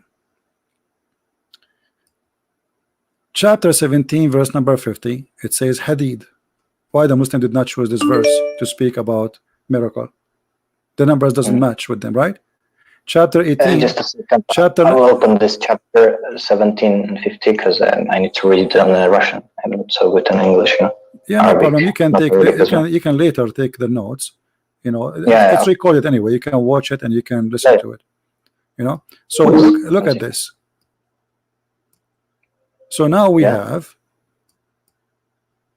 chapter 17, verse number 50, chapter 18, number 96, chapter 20, 21, 22, 21. So in the chapter 33, 19, chapter 34, 10, chapter 50, 22, chapter 57, 25. So all those chapters came before that chapter. Why the Muslim, they consider this chapter is the one fit with them and they refuse the rest? Because the numbers does not match. You know what I mean? So maybe if they can say to us, well, the chapter of the hadith is the only chapter, and this is the only place where Allah He chose it to be, and He speak about the Aaron in that place, we can say, okay, like this is something really strange, so let us examine it and see what it is. But as you see, this is a fiction, it's a lie. Secondly, the chapter they quote for us, look what the Quran is saying. The Quran does not say that. They say to us that the Aaron was sent down from heaven. This is what they say, and this is what science discover. But the fact this is not true. The Quran is saying that Allah He sent the Aaron to the man, and Allah He sent everything down. The words He sent down, even clothes He sent down, like وَأَنزَلْنَا عَلَيْهُمْ كِتَابًا وَرِيشًا. We send upon them books, libas and warish, a cloth as feather. Let us show you. So Allah, when He says everything you have, Allah He sent it down. But did Allah really send us an underwear? Did Allah send us our pants? Did Allah send our dress? No. So also you want to say like they discovered the iron like a long time before then they've been written in the Quran. My friend, the iron, first of all, they lie when they say they discovered the iron coming only from the space, because the magma itself has iron. Secondly, I heard the same about iron, that it came from the space. That's a lie. That's a lie. There's a good amount of iron in the crust of the earth is coming from the sky, yes, but this is not what the Quran is saying. The Quran is saying that Allah He sent the Aaron as a tool for mighty war for man, which means the man was there and then Allah sent the Aaron to him. But the scientists, they say that Aaron was sent down millions of years before the man exist, but not all the Aaron in the earth is coming from that space. Little tiny actually amount of it, because almost the huge number of or amount of the magma itself is iron. Actually, the man himself, the blood of the man have iron. If we don't have iron, they will die, right? So the Quran is saying that Aaron was sent down to the man, and look what he said. And we send down what? What we send down? Books. You see it? Okay. And then when we send down iron, so why didn't say that books was sent down literally? The iron is sent down literally. Obviously, He's saying that we are the one who gave you everything. We send you the iron, we send you the books, we send you even your clothes. So in order to fabricate, trying to find a miracle, they say, well, scientists discovered that the iron, etc., and then they speak about the numbers. But as we know that those numbers are made by Uthman. He is the one who numbered the Quran as it is. Actually, he is the one too who gave them those names, the iron. So if this is a proof that the one who made this is a God, that's mean Uthman is God, not Allah, because Allah, he did not give the Quran in such a number. You know what I mean? Yeah. I think. Do you understand me what I'm saying? If this is a proof that the one who made this is God, okay, the one who made this is God, but the one who made this number, or he made the Quran in such a order, is Uthman. It is not Allah. So is Uthman is the God? Secondly, the Quran is not saying any what they are saying. Oh, what the Quran is saying, Allah, he sent down everything. Allah sent down the water, Allah sent down the messengers, Allah sent down his words, Allah, he sent down even our clothes. So everything Allah, he sent down, and we receive supposedly. And is it similar about like other prophecies, like about mountains and like water? Mountains that they how can I explain it? You know, mountains, they're like sitting straight. How can I tell in English? Just a moment, I will explain you correctly what I mean. In Quran, in this verse about mountains, it says 78:6. Just open it, just a second. 6th and 7th ayat. Chapter I mean chapter 78 and ayat 6 and 7. Okay, 78. Yeah, and 6th and 7th. That they say here. I'm reading in Russian, but all right, I understand. But you see, the same chapter they are saying to you, it have a miracle, is the same chapter proving to us Islam to be false. And let us prove it. The verse before it claiming that Allah, he made the earth as a flat. Yeah, exactly. All right. In the 6th, they say that. Yeah. And then it says about and the mountains as pigeons, but the mountains are not pigeons. The mountains are not, according to Islam. Allah, he placed the mountains in the top of the earth. It's not, but science says, you know, just Ibn Kasser, he was like Ibn Kasser, when he was like translating Quran, he explaining like the mountain is sitting straight, like the same large as in the top, the same large on the down. Right. He placed it in the top. What I mean? Like, he placed it in the top of the earth. Yeah. He placed it. And why? So the earth will not move on you. Let us go to the Quran. So it says, so we place it so the earth will not move on you. But this is false, because actually mountains happen because the earth is moving, not the opposite. It's a reason. The reason for the mountain, the real reasons, is the earth is inside, is alive with the magma, with the heat, and because of that there is a pressure of the tectonic plates. So either it's going to happen from volcano or from the pressure of tectonic plates, not because the earth is flat and Allah, he placed it on the top. Chapter 21, it says, وَجَعَلْنَا and we have set on earth mountains standing from. Do you see it? Is it same? This is chapter 21. Chapter 21, verse no, chapter 21, verse number 31. Okay, 21, 31. Just a second. Yeah. Yes. Okay. So Allah, he placed the mountains in the top of the earth. Why? وَالْجَنَّ فِي الْأَرْضِ رَوَاسِيَ. Rawasi. So he made in the top of the earth Rawasi, which is a form of mountains, so that the earth will not shake on them. Now the Muslim, they claim, well, earth is the mountain, they help to stable the earth. That's stupid to say. The earth is in continue moving. The Quran now claim that the Quran is saying that the earth is now fixed by the mountain, so it's not moving. So the earth now should not shake no more. Why? Because we have mountains on them. But the fact, Japan is one of the most mountains areas in the world who suffer from earthquake. All of Japan is mountains, actually. So yeah, they have mountains, a lot of mountains, but the reason for the mountain itself, because the earth is moving. It's not the opposite. So the Quran is claiming that Allah He placed in the top of the on the top of the earth mountains so the earth will not shake. And this is a funny, stupid explanation. It's not scientific. And look, if we go in the Quran, different verse. You see, always when somebody speak to you about something, you have to connect all the dots together. Yeah. Chapter 7, verse number 26, and we will go back to the mountain. O children of Adam, we have sent down to you. And look at the translation. I don't know what you have in the Russian. It says a cover for your shame here. The fact it doesn't say that.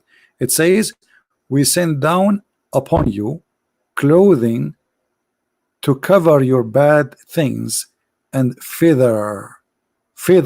So why the Muslim don't say our clothes is sent down by Allah? As long they agree that the word sent down, that's mean the Aaron sent down, and that's it, right? Yeah.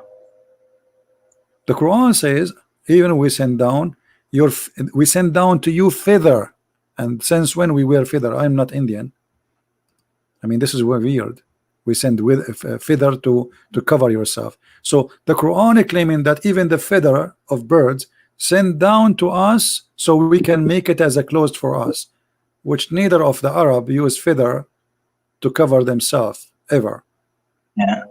And why the Muslim don't say this is a miracle? Same time, the story about the mountains is the same. It is proving that the Quran is a false book. And look here, according to Islam, mountains was created after certain issues. Let us type the word Jibal, which means mountains. Yeah. Let us see the creation of the mountains. All right. Yeah. Here we will find how supposedly Allah He created the mountains.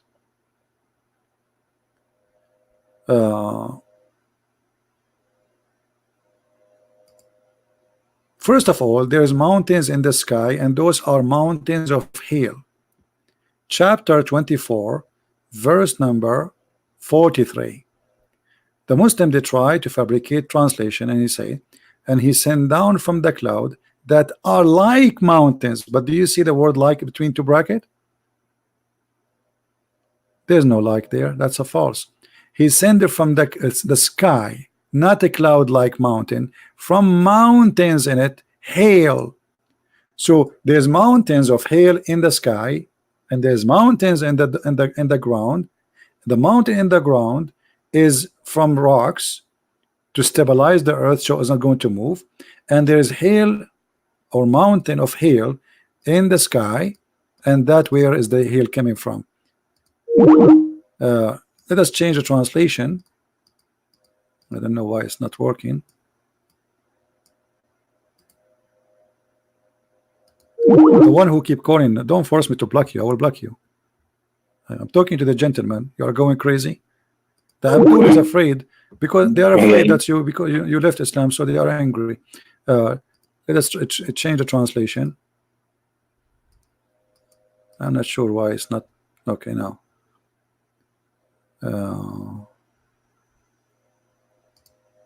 Let us try this one. Oh, this is different language. What is that?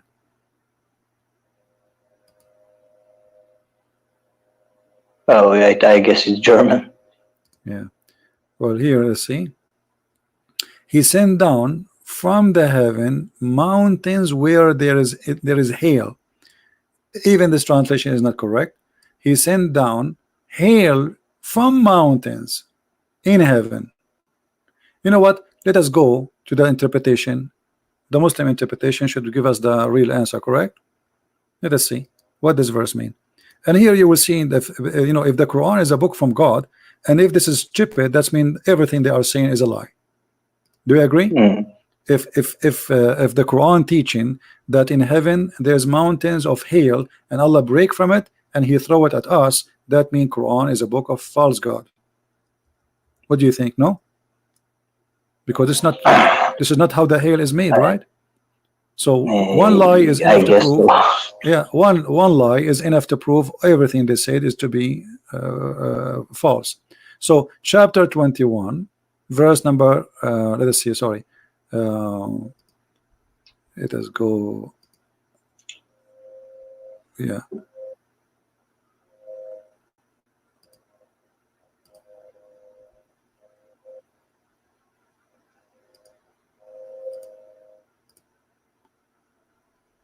Chapter 24, verse number 43. I'm opening the interpretation. Wait, hold on, guys. I'm just looking for the thing. The website is not working, so I will show you the screen. Have patience. Yeah, no hurries. Yeah, they are texting me. That's why I told them. By the way, this guy who Okay. asked you about baptism, he added me too and called me and started to speak about baptism. I don't know. Well, he's trying to convince you of something. All right, look at this. This is the Muslim interpretation, not mine.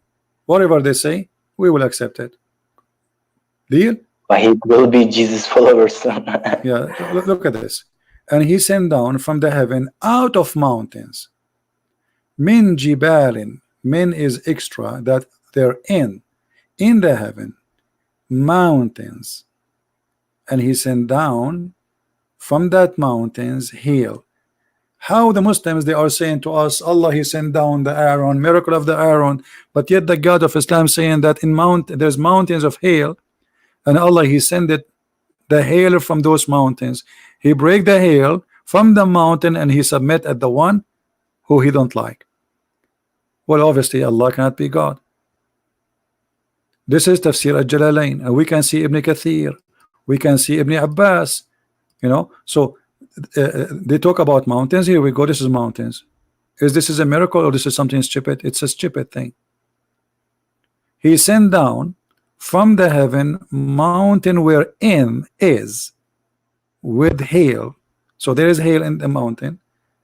There's mountain of hail, and Allah, he break hails and he submitted at the one he liked to punish. Now we go to different verses. If we go in the Quran, and instead we are talking about the mountain topic, just to show you how many evidence proving from the topic of the mountains that Islam is stupid. If you ask anyone, any Muslim, which one Allah created first? You yourself, now you are not a Muslim, but what do you think? Which one Allah created first? The mountains or the stars? Which one do you think? Mountains or what? Or the stars? I guess, well, my opinion, I guess stars. Okay. Well, I never asked someone about let it. us read here. Let us read together. This is in Yes. chapter 79. In chapter 79, it says the following: Are you more difficult to create or the heaven? On high he has raised as canopy, and he has given it order of perfection. And then he made the night and the day, the day and the night. So like this is the stars, right? Day and night. Yeah. Is the lights. And then after that he made the earth flat. And after that he make it water, gave water and moistures and the trees and grass. And after Yes. that he put the mountains. So what is the last thing he made here according to this chapter? The mountains, correct? Yes. Okay. So the sky finished. Then after that he went to the earth. After he finished the sky, he created the stars. He made day and night. He made the earth flat. And then after that he make the water come, spring of water, trees. And then at the end he placed mountains firmly fixed. But mountains are not firmly fixed. The fact they are moving. Every inch in this earth is in continue moving, because we are simply swimming in the top of the magma. I mean, you do not need to be a genius to learn this in a school. When you are in the age of 13, they teach you that. Now we go to different verse in the Quran. We go to chapter Fussilat, verse number, we can read it from verse number 1 if you want, but here it starts Yes. talking about the creation. Verse number 9. Say what is in the disbelief, etc. Who created the earth in 2 days. Look at the lies, they say 2 period. The fact it says 2 days. And he made the mountain above it service. So what is the second thing after creating the earth? Is the He mountain. made it in mountains Yeah, about but the other surface, chapter and was he the blessed mountain was the it. last thing, right? Yeah. The other chapter, 4 periods. the mountains was the last thing, not period. This is 2 days. Let us change the translation. You will see how everything changed. They lie in their translation. Never trust Muslim translation. Doesn't matter what translator. I'm telling you. Here we go. The proof in front of you. He said down on earth mountains. Look. Say, is it that you True, deny who from that created the day, earth when I've in been 2 asking days? Do you see the word this- 2 days? 2 days. Why the other guy says 2 period? Because later they will say, oh, every day, every period is equal to millions of years, so they can play games. But it is 2 days. And then it says, and then he set on earth mountains standing firm, high above it. So what is the second he did? Placed the mountains. And then after that, here it says moreover. The fact it doesn't say moreover. It says in Arabic, thumma. There's a Muslim guy who teach Arabic in his video, in his YouTube. You will see that he said, he explained clearly that the word thumma is for something happen next, but not right away, which means it took a long time or after. So look at the first translation. If we change the translator, this is Yusuf Ali. This is what I'm saying to you. We cannot trust Muslim translation. Look, then there's a huge difference between moreover and then. The fact even then is not true. He should say then after that. If we change from Biktal to different one, Halili and Khan, the guy he said here then too. But anyway, then is enough to prove that this has happened after, right? Okay, so first thing, Allah, he created the earth in 2 days. Then the second thing, he placed mountains in it.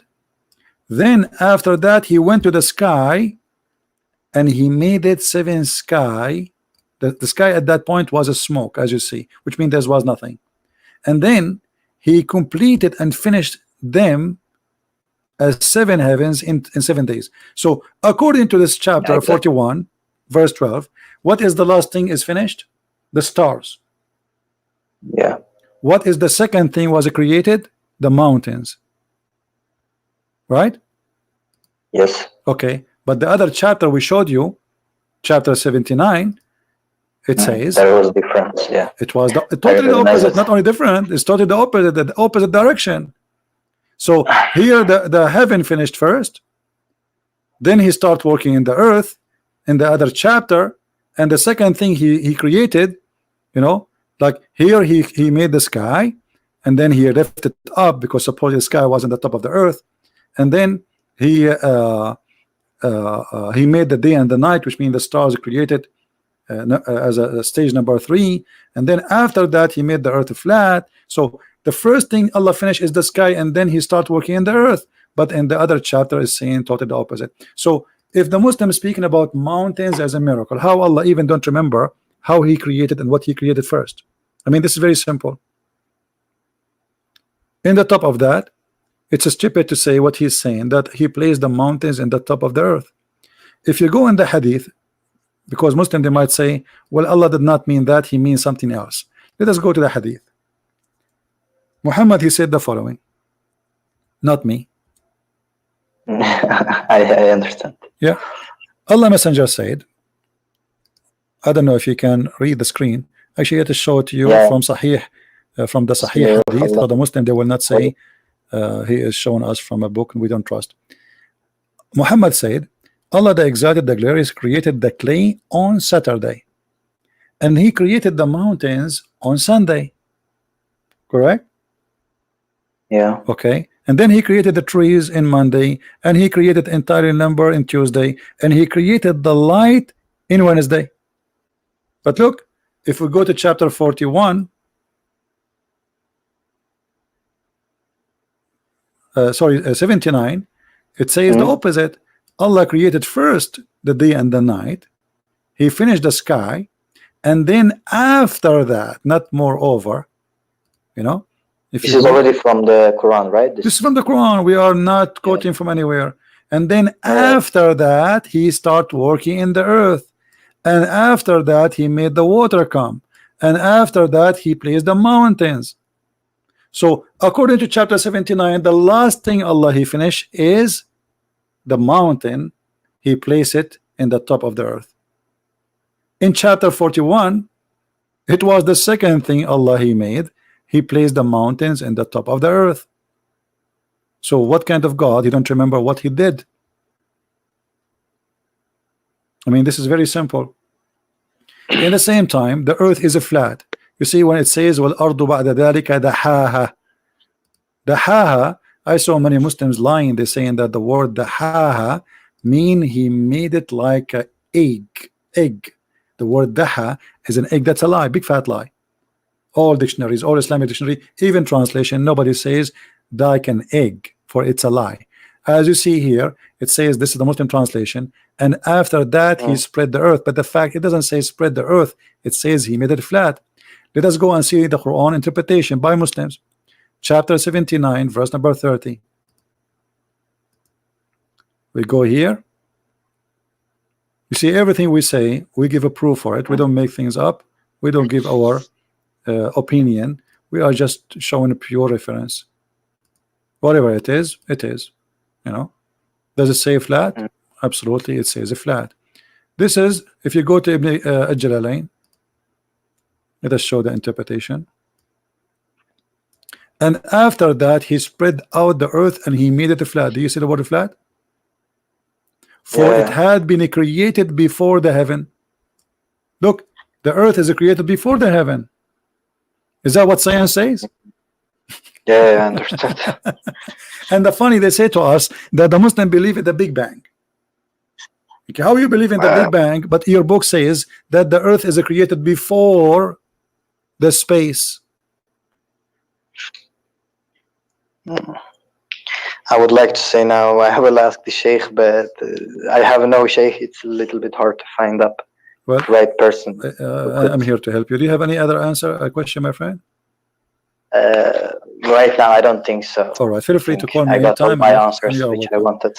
All right, feel free Thank to you call so me. much. If it's okay, I can contact you some other day if I No will problem. get some No, more sure, questions. Sure, you can call me anytime. All right, take care. All right, thank you so much. Take care. Now we have another Muslim trying to call us. Let us see.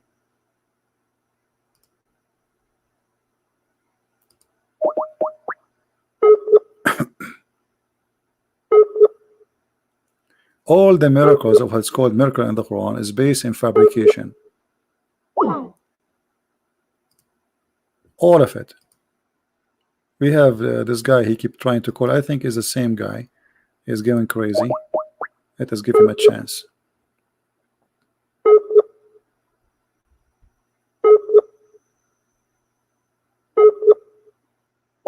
Okay.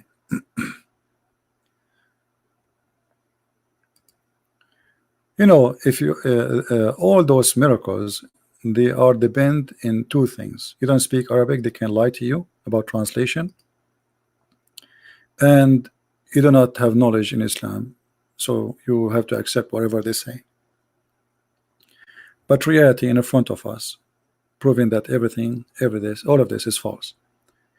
The Quran says it clearly, the earth is flat. Even he says bisat, wal ardu bisatan.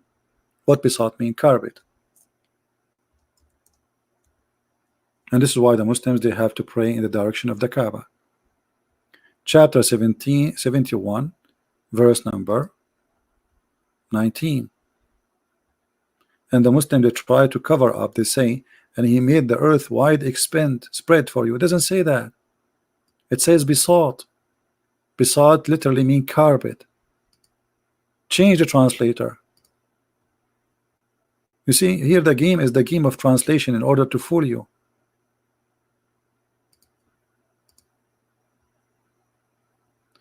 He made the earth wide expanse for you. That doesn't say that. You can take the word bisat into Google translation. You can copy it. This is the word. You can copy it and take it to Google And you know what? Let us do this. I'm going to open an Islamic dictionary in front of you, just to show you the corruption of those who claim that they are trying to teach about Islam. Because if they are not corrupt, they will not lie in the translation. Why you are lying? Simply because they want to hide mistakes in the Quran. I'm going to copy paste. This is the word I copy from the Quran. I will paste it there. Hold on, not this one.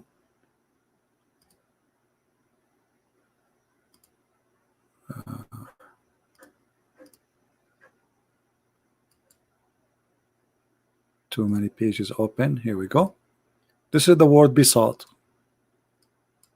All right, copy, paste in the front of your eyes. Now we go to the dictionary, and then here we are going to paste the word, and this is the word besought. Besought kalimat al-Quran. Look what they say to us: an expense. Because they say it's kalimat al-Quran, they translate it as an expense. But if you ask any other person, they will say, if you switch to Arabic, you will see that it's mean carpet. And let us prove it to you in a simple words. Look, this is the same thing, the same dictionary. Look, flying carpet, magic carpet, mate, etc.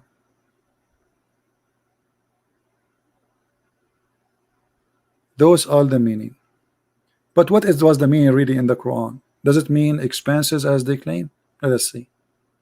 We take the same chapter, chapter 71, verse number 19.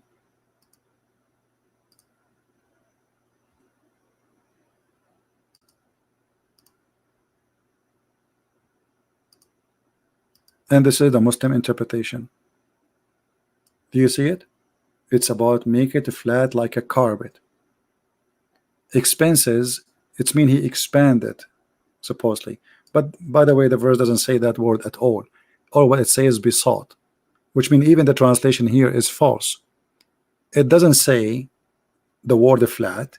It says the word carpet, which means flat. But this is supposedly the interpretation. And this is Tafsir al-Jalalain. What about we go to Ibn Kathir?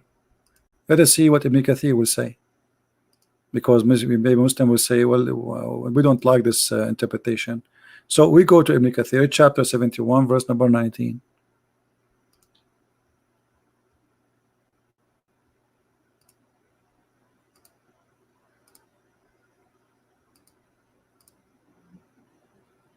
We have to go down, let's zoom in.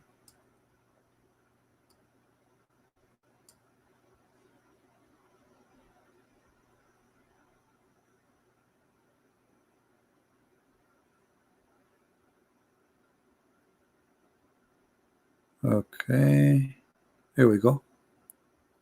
Allah, he made the earth without expenses, meaning he spread it out, he leveled it, he settled it, he stabilized it firm with lofty mountains. All of this is speaking about a flat earth. Not only that, what about the chapter Qaf? Chapter Qaf, just to confirm that the earth is flat. The earth not only is a flat, but it is surrounded by a mountain. It's called Qaf. There's a chapter in the Quran, it's called chapter Qaf. So if you go here, you will find the following. Chapter Qaf, verse number 1. And this is the Muslim interpretation again. You can choose whatever interpretation you wish.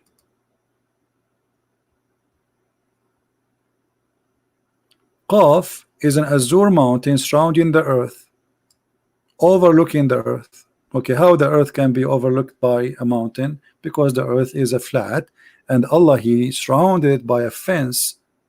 It's called Qaf, which is a mountain. And the reason we cannot see it, because it's an azure mountain, which means it's a blue mountain, overlooking the earth, and even they say that the color of the sky is takes from it, which means the sky is blue because of this mountain. This is the science of Islam.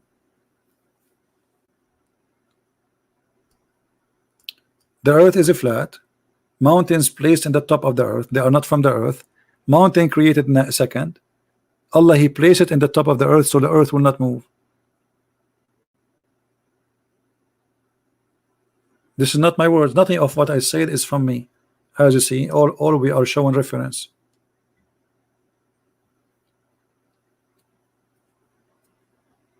Where is the Muslim who was calling me like crazy when the guy was talking to me? You see, all the purpose, they are just trying to disturb the guy. He stopped talking to me, they stopped calling. That's the whole story.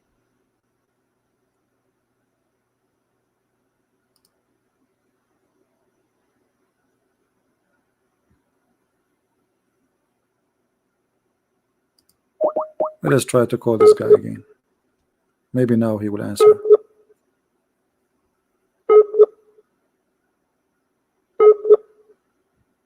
Yeah.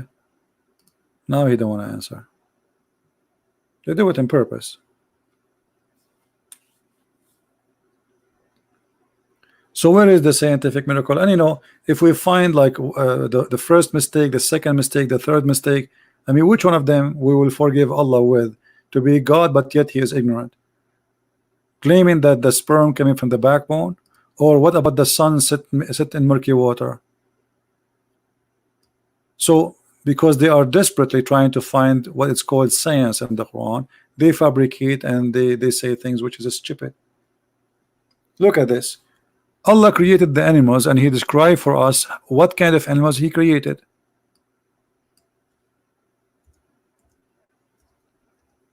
And as long as the Muslims they claim that their book is the book of science, well then we have to take it as a book of science.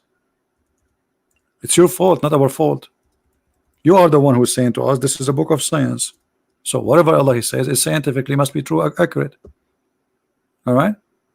So when the Quran speak about the creation he created for us, and then he claimed this as an example.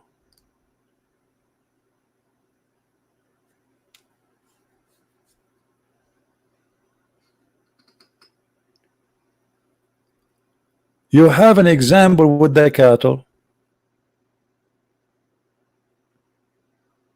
What is the example? You know, like if you read this verse, the Muslim they will say to you, this is a miracle, this is the scientific discovery. The blood, the suck, etc., and then milk. But this is not what the verse. Let us see what the verse interpretation is saying. The verse interpretation proven to us Allah to be a false God. They try to play with the translation. They try to play with the interpretation, but they cannot do that because we have their scholars who written their books hundreds of years ago, and they understand very well what the Quran said. Chapter 66. How Allah explained how the cow she have milk. How this happen? We give you a drink that which of is in their bellies, and it's coming from their blood. Let us read the interpretation and you will die laughing. And by the way, they try to fabricate to cover up for this, but it doesn't work.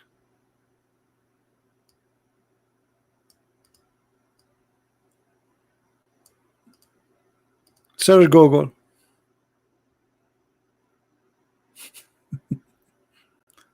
Tafsir al-Quran.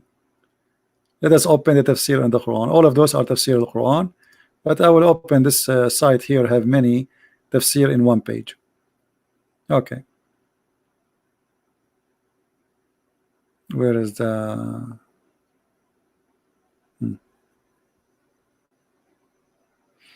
You will see every Muslim is a scholar. He try his best to explain this explanation for how the milk is made in the inside the animal.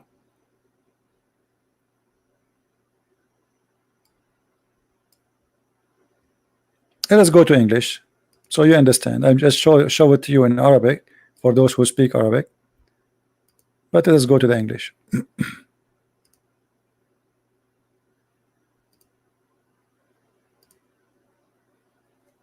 Chapter 16, verse number 66.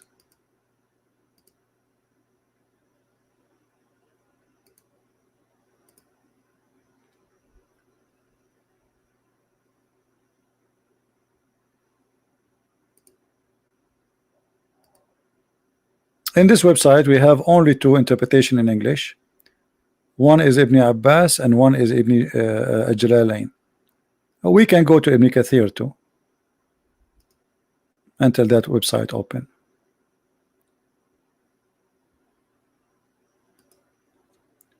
Oops. 16. This one is not open yet. You see, it's take time.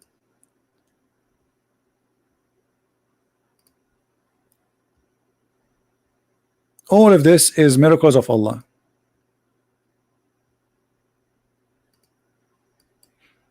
And the funny about Muhammad, he cannot keep his mouth shut, and the more he talk, the more he says stupid things.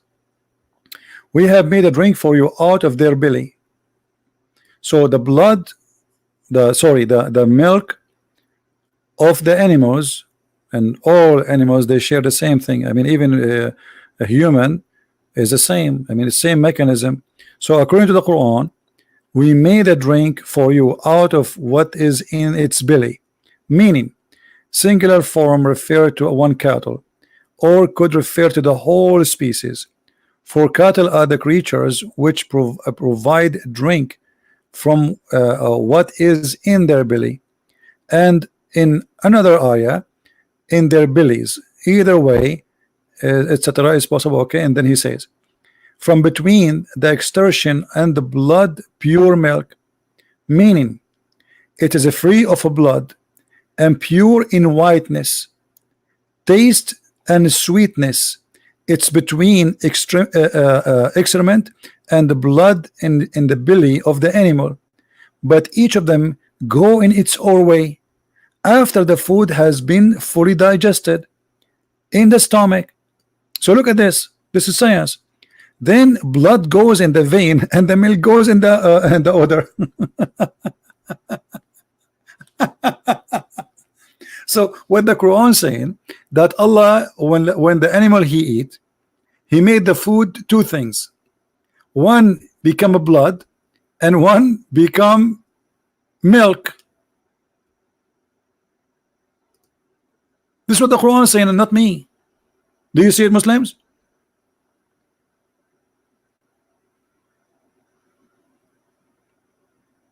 Is that really how the milk is is made?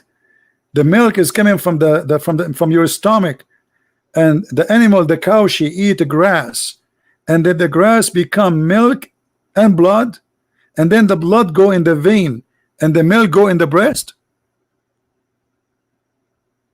Is that really science?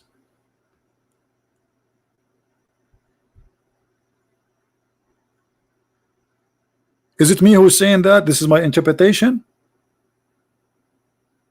So what the Quran is claiming that Allah, he made a miracle. The cow, the goat, she eat the grass became a blood and milk, and then Allah separate the blood from the milk in her stomach, in her belly. But this is stupid. This is not no such a thing. Who is a Muslim agree with this?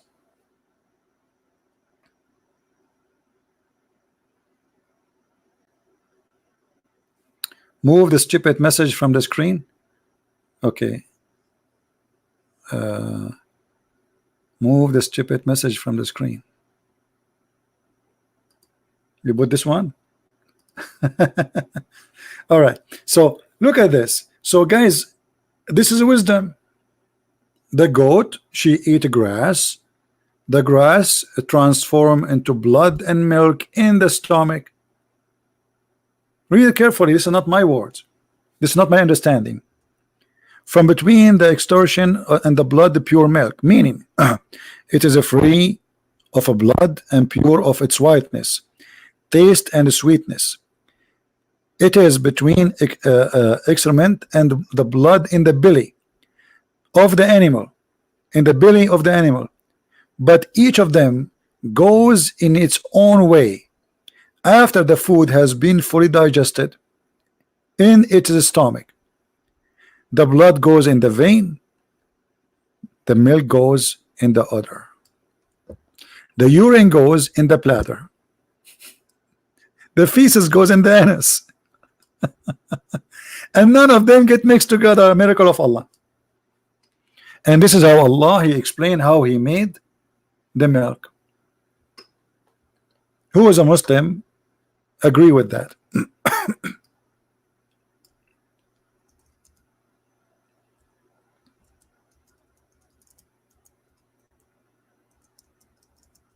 Who is a Muslim agree with that?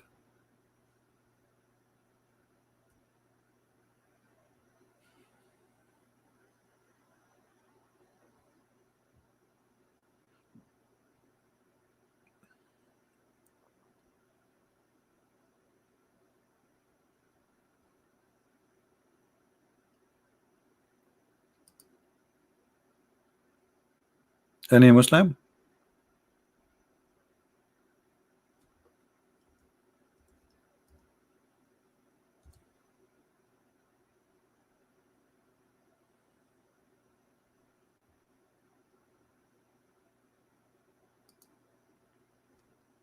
Who is a Muslim agree with the Quran?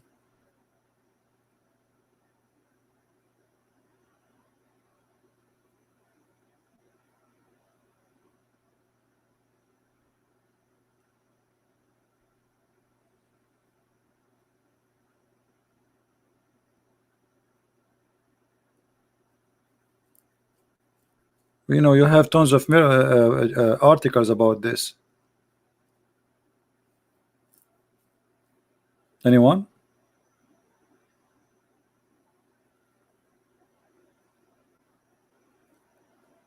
By the way, this is I mentioned this is for your benefit, because this will give you like a good help.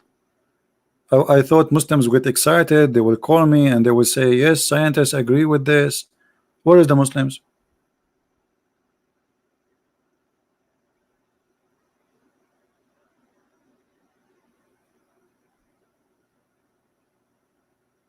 Allah separated between the blood and the milk, and the blood is in the stomach.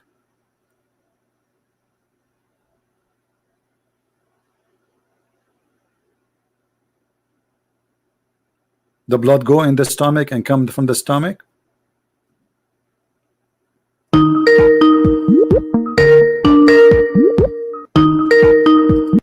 Only Muslim, please.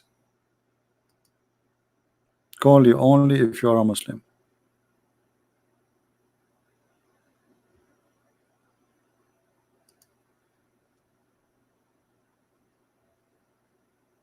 Articles, madness. Don't force me to block you. Why people they insist? I say call me only if you are a Muslim. They don't listen, and then I block them. Here we go.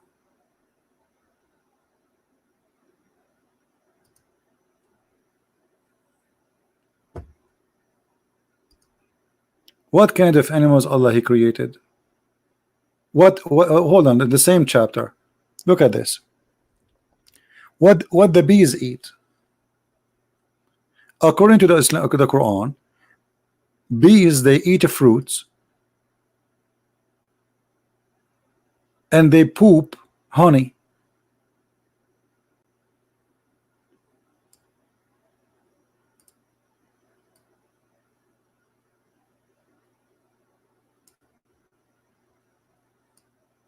Is that true?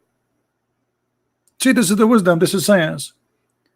Bees they eat fruits, they poop honey, and comes from their belly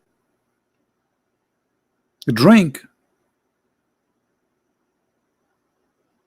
So the bees, what the bees eat? Fruits. What they do? Poop honey. Who is a Muslim agree with that? As I know that the honey is the food of the bees, not the fruits.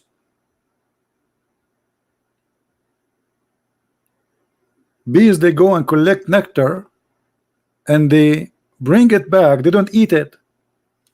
They carry it back to the hive, and then that thing, that liquid they bring, is going to be converted into honey. This is their food. It's not their shit. Excuse my language.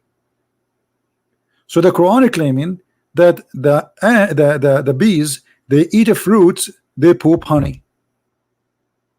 Who agree with this?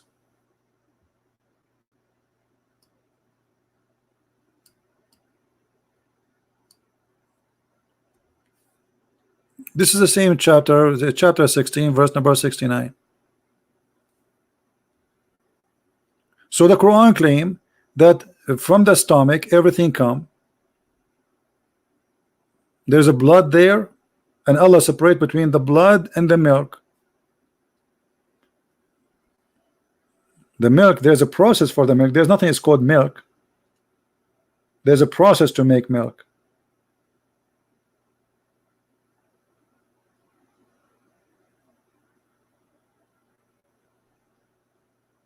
And here in the chapter in the top, there's many mistakes. The milk is coming from the blood.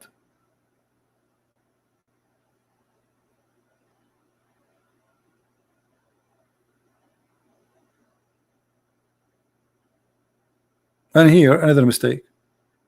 The bees, they eat fruits and they poop honey.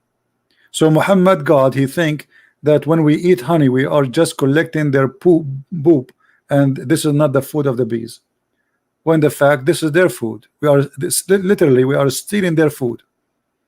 The poor bees, they make food and we steal it. As simple as that. According to the Quran, no. They eat from the fruits and they poop honey.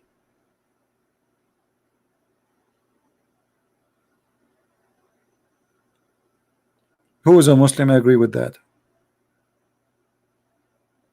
So you see, I mean, let us say in the Quran there is one thing come to be accurate. Let us say, for the sake of argument, I don't believe any Quran anything is accurate, but let us say one thing come to be accurate. So as long as the Quran is the word of God, and then we find he said 100 things, one of them come to be true and 99.9 is a lie, are you still going to believe is God? In the case of the God of Islam, I found that all the 100% of his talk is a lie.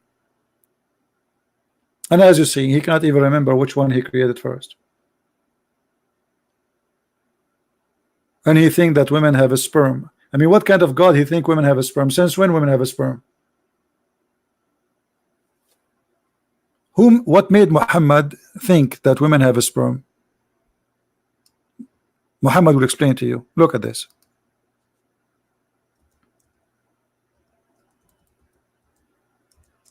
And here you understand how Muhammad fabricate Quran. Muhammad, he think that when women she have a sexual intercourse with a man, she have a liquid in her private part. He thought that this is a sperm. Read carefully, this is not me saying that. The Messenger of Allah said, the man water is thick and white. And here when he said the water, he means sperm, because the Quran says we created it from water. What is the water? The sperm, nutfa. And the man water is thin and yellow. Okay, wonderful. So now we have water coming from the man is thick and white. What is that? Sperm, obviously. Or let us say sexual fluid, which contain the sperms, semen. And women's water is thin and yellow. Look, Muhammad, he called both water. The first water is what? Is the man's sperm, the sexual fluid, including the sperm. And then women have water too, and their water is thin and yellow. Whichever of them comes first, the child will resemble the parents. Do you see it? And Ibn Kathir explain more about chapter 86 verse number 6 and 7. He says sexual fluid come from both of them, which without from both of them the baby will not be created. Okay, what is that sexual fluid? He said that this is a sexual fluid coming from the backbone of the man and the ribs of the women. Okay, how this can be from God, and how Muhammad he says such a stupid thing? Because here either you have to accept that Muhammad is a liar, he claimed that he have knowledge, or Muhammad is a fool. He's not lying, but he's just a fool. But either way, he cannot be a messenger of God.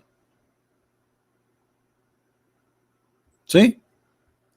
Proceeding, it's a sexual fluid proceeding from between the backbone and the ribs, meaning the backbone and the ribs of the man and the ribs of the women. And even it says, actually in Arabic it says the location of the necklace for the women, which means the sperm of the women, the yellow liquid which Muhammad described here, the water which is thin and yellow, whichever of them comes first, the child, which means if the woman she have orgasm first, the baby will be a girl. If the man have orgasm first, the baby will be a boy. So how this can be from God? You see, I mean, name for me one chapter in this book is not stupid. Just one statement.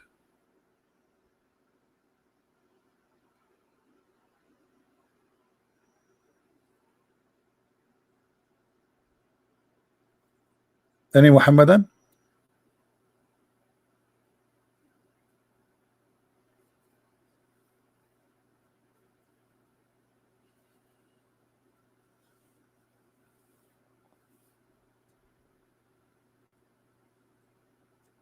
Who is a Muslim would like to call us? Who is a Muslim agree with his prophet about what he said, that women they have a sperm which is thin and yellow, and men they have a sperm which white and thick, and whoever comes first the baby will resemble the parents? Is that what science says?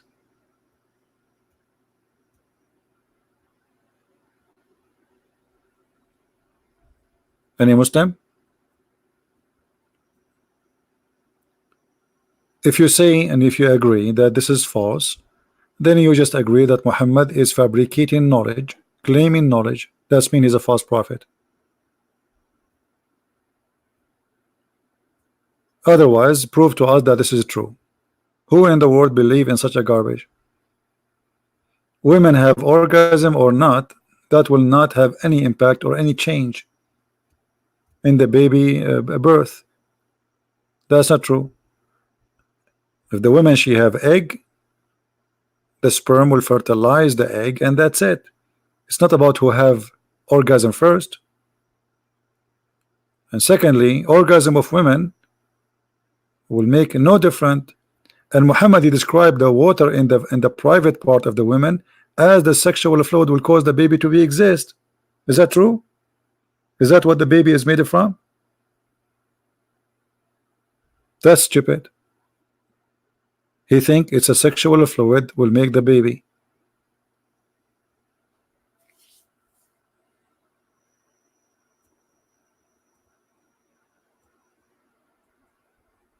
Any Muslim?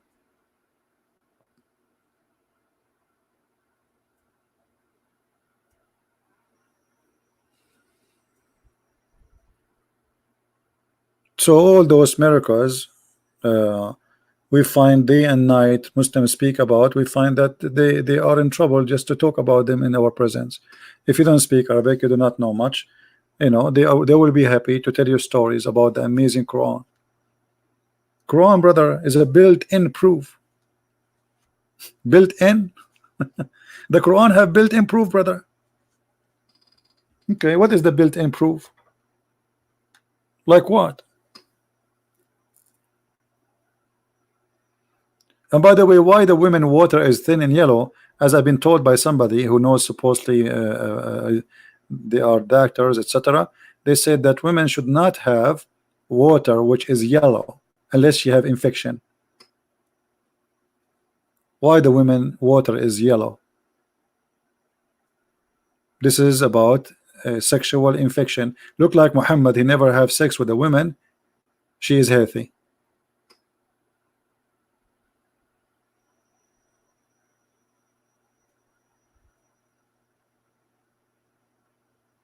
And look, in different place, not only in this place, Muhammad, he explained what is that liquid. It's something she see. It's not something like inside the body. It is something she can wash too. Salim, and look what kind of a prophet this prophet is. Imagine you are a prophet, a woman, she come and she knock at your door, and she said to you, hello Prophet Muhammad. You say hello. Assalamu alaikum Prophet. Alaikum assalam. Prophet, yesterday I want to ask you a question about a woman who sees in her dream something like that which men sees. What? What is that? What is that? I mean, what kind of a decent woman? She come to a man who is a stranger, and she said to him that yesterday she was having self boom boom.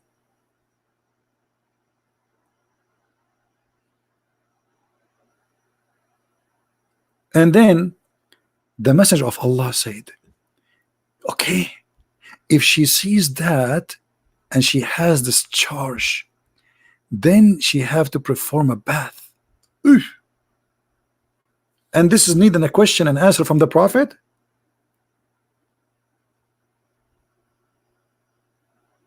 The Prophet is going to tell you what you do after having sexual play by yourself. Salama, the wife of the Prophet, said, oh Messenger of Allah, does that really happen? Which means women, she have such a thing? He said, yes, yes. The water of the man is thick and white, and the water of the women is thin and yellow, and whichever of them comes first, the child will resemble the parents. And look here, you notice the wife of Muhammad, she never experienced orgasm. And that is telling us how powerful the Prophet was in bed, as the Muslims claim that he have the power of 40 men. Otherwise, why his wife, she's saying this is really happen? That women, she have orgasm? Did you know this? The wife of Muhammad, she is saying, really? Really? Like, she's his wife. The wife of Muhammad, she never had orgasm, not even a single once, and she was wondering if this is true.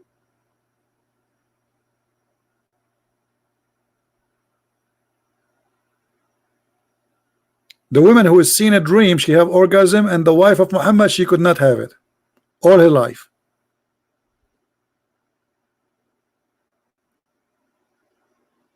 And here you notice that Muhammad was a doctor. Muhammad, he is the expert. He's expert in medicine, he's expert in religion, you know, an expert in your private part, you know, and he knows who comes first, who will resemble the father or the mother.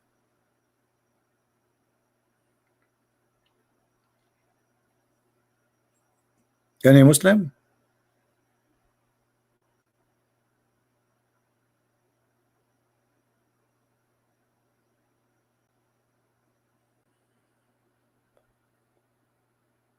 This is nothing but stupid, you know. There's no way this guy is a prophet. And as you see, this is authentic story. So what we will do now, is it really true that the women, she have water which make the sperm, it is yellow and thin, and the man have a sperm which is white and thick, and whichever of them comes first will resemble the parents? Again, you have to agree that either Muhammad is a liar or he is a crazy man. Either way, he is not a prophet.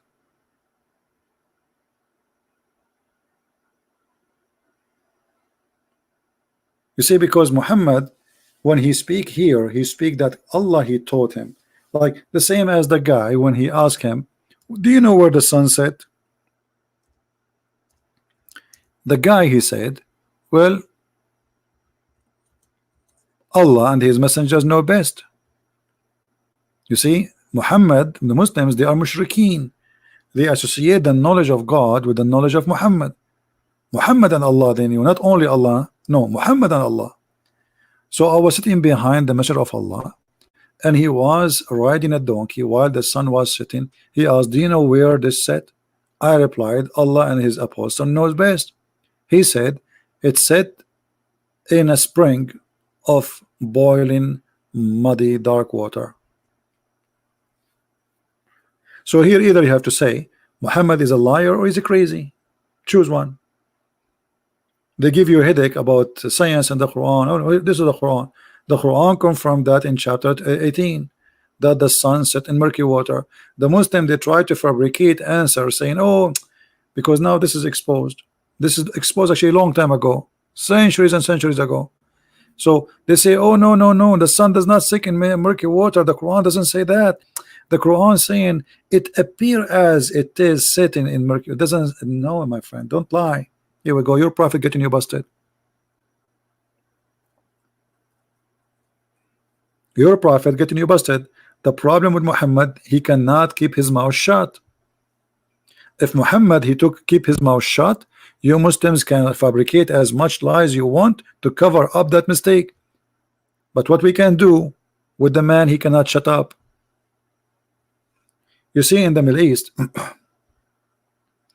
if a man he is foolish, when like in the Middle East, like when you go to get married, you take your parents with you to ask for the hand of the girl. You don't go by yourself. But if the son is a foolish person, the family, the parents, they will say to him, when we go there, don't talk. Even if they ask you, we answer. Don't talk. Because the second he start talking, it is the same second they will know that their son is an idiot, foolish. And this is Muhammad. He can't stop talking. And look, voluntarily, he is busting himself. If Muhammad don't keep talking, claiming knowledge, it's going to be very hard for us to get him busted. Right? But a foolish man, he have to talk. Imagine you are a foolish man and you work as a spy for CIA. The whole world will know that you are a spy second day. Because you cannot keep your mouth shut. You have to tell everybody. And now Muhammad is a prophet. And he is telling us news nobody knows. He have the knowledge. He want to teach them.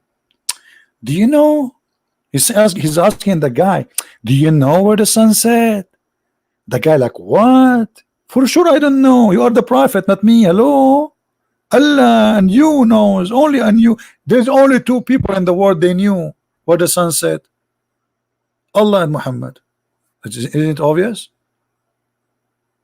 And what is the answer? The sun set not in an ocean.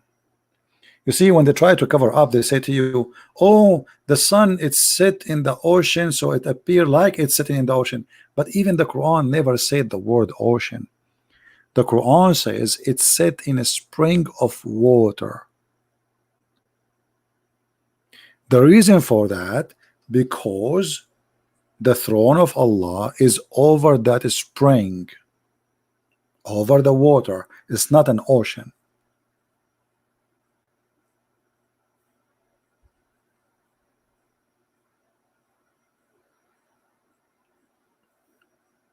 Any Muhammadan?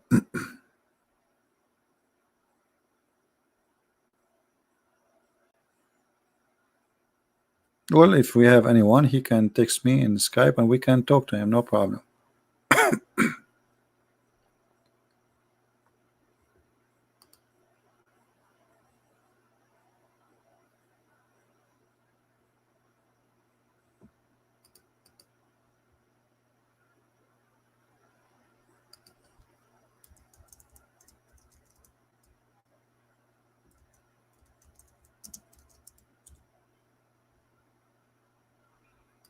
Anyone?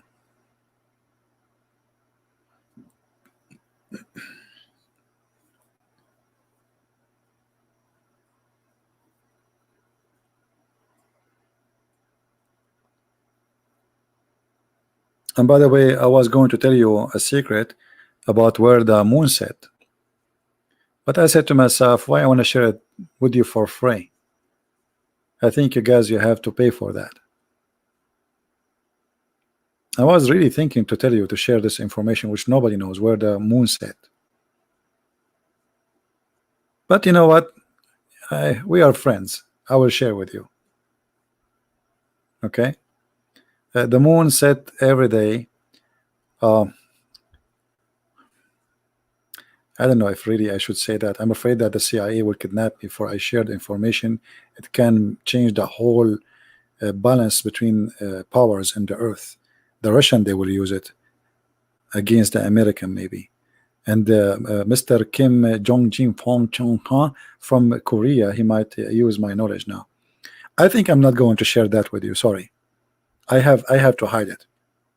I was going to tell you where the moon set, but I'm not going to do that for security reason, for the safety of this earth. In another way, I just saved your life, all of you. I don't think it's right to say to you that the moon set in my microwave, because that will involve micro and waves, and that can cause use for weapon and mass destruction. Did I say the word is the moon set?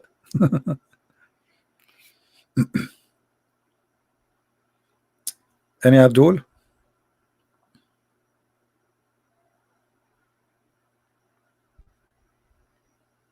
Where is the knowledge? Where is the miracles? This is the prophet he speak of? Where Muhammad he got his knowledge? Where the sun set? From Allah. And then the Muslim, they try to cover up and they try to fabricate the interpretation.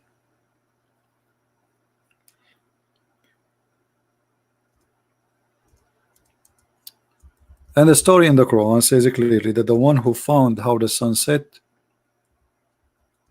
is Alexander the Great, but the one who reported the story is Allah, and he say he found it setting. And not only that, he reached the setting place of the sun. Where is that? Zulqarnain, his life journey was for many years. So now we are reporting a special incident. So are you saying to me that Zulqarnain he saw only once in his life the sea, and finally he found the sun setting in the sea? Or this is literally about finding a place where the sun set? As you see, it says until he reached the setting place of the sun.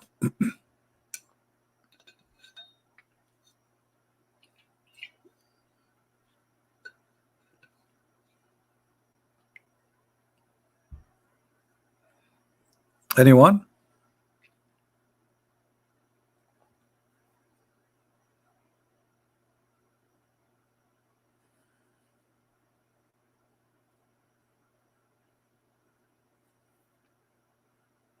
Nobody? As you see, this is really stupid. I mean, and he found next to it people. And then when the Muslim they try to defend, they say, oh, it appeared like because he went there and the sun set in the ocean, but the fact it doesn't even say the word ocean, it says a spring of water. Spring. Since when the ocean looked like a spring of water?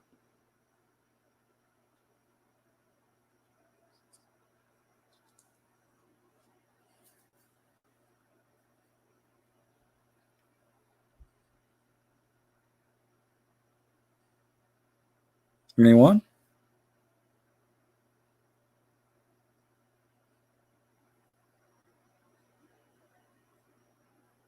Yeah, since the prophet he said so, that's it. As long the prophet he said, and not only that, Muhammad he found where the sun rise too. You see, there's a rising place for the sun.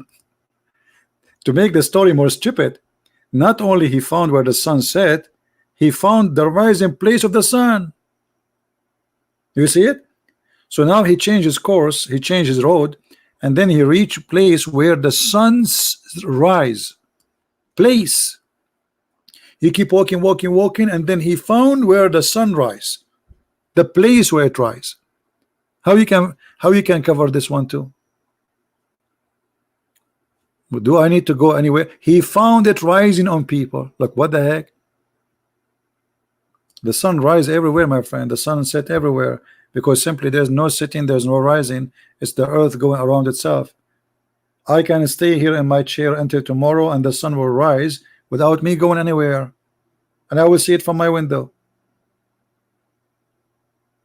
What do you mean he go all the way until he found the sun rising place? Where is the sun rising place? Any Muslim can help us? This is a pure science. Where we can find the sun rising place, where people next to it live. Not only he found, look, he found next to it people live there. I mean, the stupid lie is confirmed now. Brother, not only I found the sun, brother, I found next to it where people live. And by the way, one of them, his name is Johnny English. Even Johnny English did not come with this. If we ask Mr. Bean to make Quran, he will come with better stories.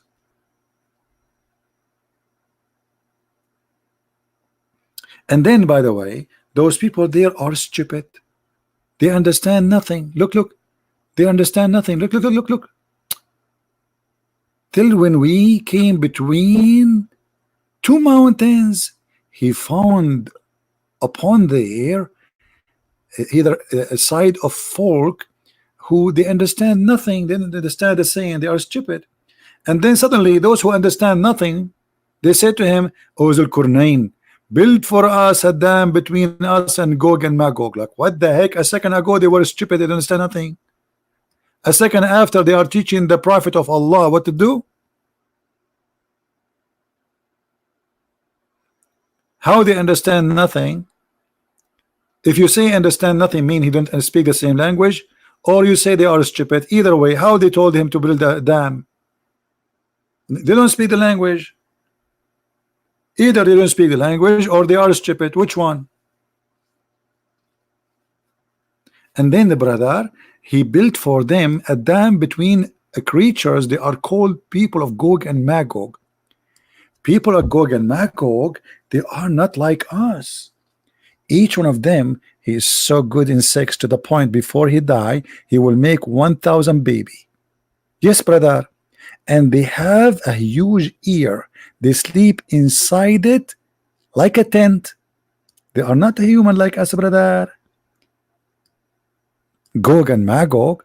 And if every one of them make 1,000 before he die, which means when a man he make, let us say a man he die with 40 children, 50 children, every one of Gog and Magog will make 1,000 man from their kind before he die. And look here, Muhammad is making a prophecy that when people in Gog and Magog they attack the Muslims, this is in the end of the time, the Muslim will use the bows and arrows and shield of Gog and Magog as firewood for 7 years. My friend, we are in the time of missiles, we are in the time of nukes, and you are telling me at the end of the time, Gog and Magog, they will use arrow made from wood, and Muslims, they will use it for barbecue?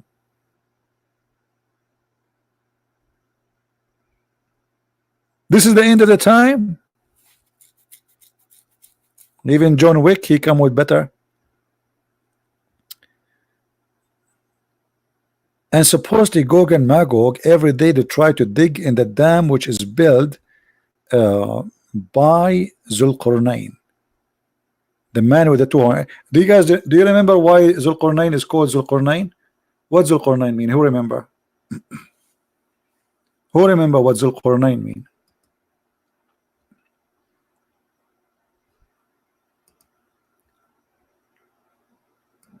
What this word mean? The man with the two horn. Why he have two horn? Because Allah, he sent him to his people and he asked them to convert to Islam. His people, they hit him in his head and they killed him.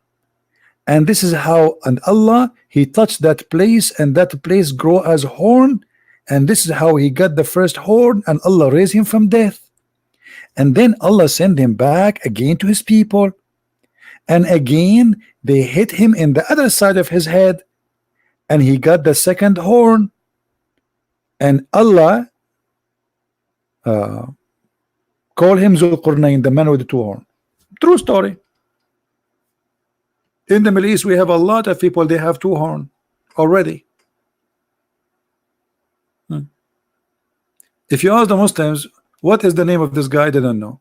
I mean, have you ever heard of a God calling somebody the one with the two horn? What is that? Is that a cow? Who is he? Who is this guy? Simply, this is a story written by a Syrian, not Assyrian, Syrian fiction story, Aramaic story, written about Alexander the Great. So the person is real. Alexander the Great is a real person. The story is fiction about him going finding where the sun set. He found next to it people. This is exactly what is written in that story. Muhammad, he took the story, he put it in the Quran.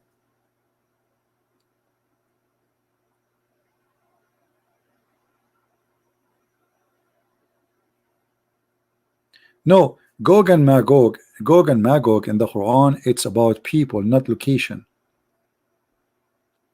See, the Quran have different story. The Quran, because that story is taken from a fiction story, as I said. So the Quran is speaking about Gog and Magog, not about location. It is two nations, and they are not a human like us. And until now, we cannot find this dam, which is built by Zulqarnain, which is made from iron and copper. Look, he built a dam between those two mountains, and now supposedly those Gog and Magog, they are trying to dig every day in that wall, and they cannot go through every day. And why they cannot go through? Anyone remember? Anyone remember why they cannot go through? Who remember? Why Gog and Magog, they cannot come to us yet? Let us see how they are digging the iron wall, yes, but every day they dig and then they go to sleep. According to Muhammad, when those people, they are digging in the wall which is built by Zulqarnain, when the night come, they go to sleep, and they forgot to say inshallah tomorrow, which means God is willing, Allah is willing, we will continue tomorrow.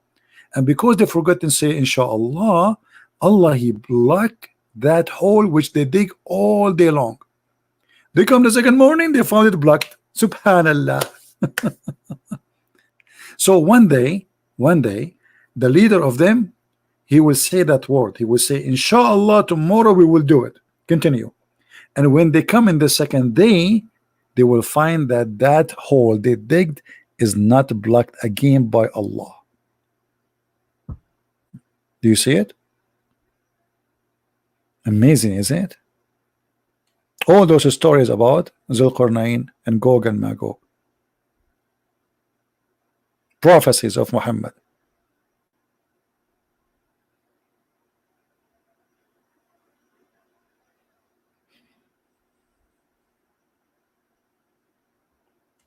You have to admit that you have to have really crazy to believe in all this garbage.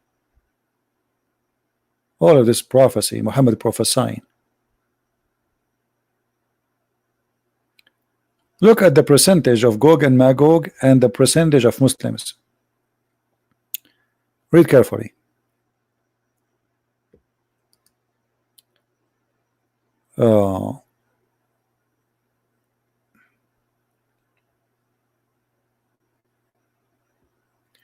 The people were so distressed and afraid. They got scared from Gog and Magog, and their faces got to change in color. Whereupon the Prophet said, "From Gog and Magog 999, and from you will be taken out of one from you."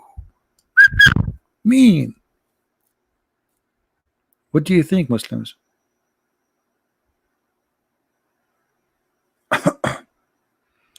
In the day of judgment, brother, because the percentage of Gog and Magog is 1,000 to 1, as we said, from every 1,000, look, then there will be a loud call saying, Allah order you to take among your offspring mission for the hellfire. Adam will say, oh Lord, who are the mission for hellfire? Allah will say, out of each 1,000 take out 999. Oof. And here the Muslim like, what the heck? Of every 1,000 human, there's 999 that will go to hell. At this time, a woman, she is carrying a child, a female, she drop her load and she have a miscarriage, and the child will be gray hair, Muhammad making prophecy, and you shall see mankind as drunken state, yet they are not drunk, but severe will be the torment of Allah. When the Prophet mentioned this, the people were so distressed. And look, Muhammad now he's trying to fix his lie, because he said, he was talking to Adam, he says, take from every 1,999. So Muhammad, he said to himself, oh, what I did, I just told the Muslims from every 1,000 of you, only one will go to heaven. So Muhammad decided to fix it. Look what he said. So the people were distressed, and they're afraid that their faces got changed in the color, whereupon the Prophet said, from Gog and Magog 999 will be taken out, and one from you. But look, this is what he said in the beginning. In the beginning he was talking to Adam, the offspring of Adam. You see it? He made it clear that from the offspring of Adam 999 they will go to hell. And now to fix it, because the Muslim will not like that, I mean, what are you talking about? From every 1,000 of us, only one will go to heaven? That means all of us are going to hell. So Muhammad, in order to fix that lie he just made, he changed it, trying to say in the 900 is from the people of Gog and Magog. But as you see in the beginning of the story, he did not say that. He said those are the offspring of Adam.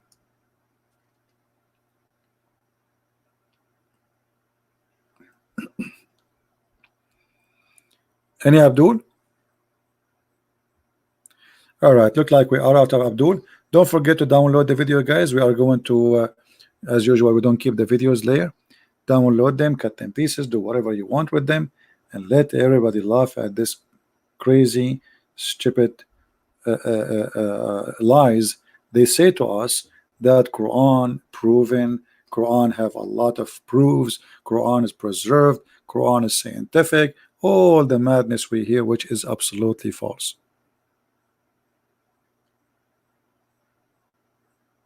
Download, share our videos, and if you like to always to get the updated link of the, because we delete the link, but what I do in Patreon, I update the link there, so always you can find the video. So always visit Patreon, and the link is down in the info, so you can get the updated link for the new person who is loading the video.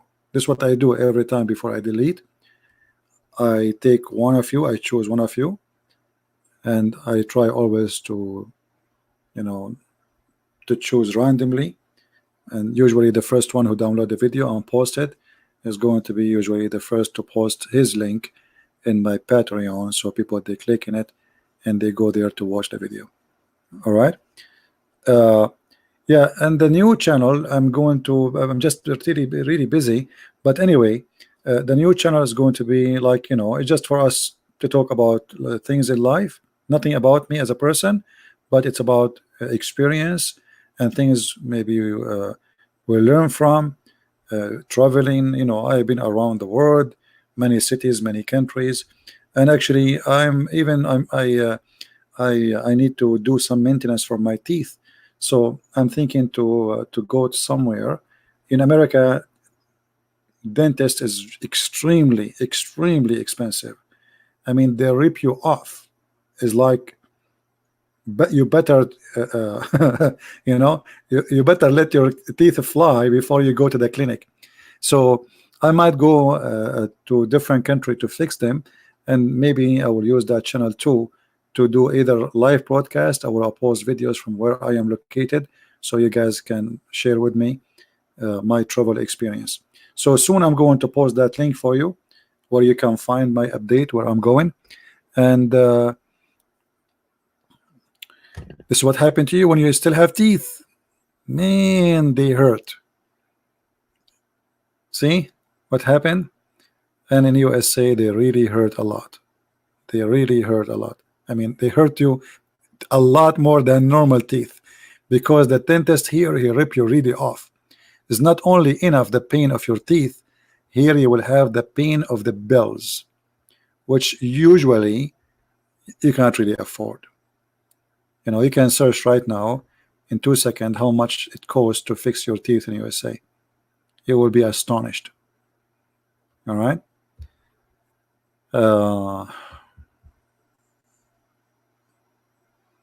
You will help me with your with my teeth? Why? Are you a doctor?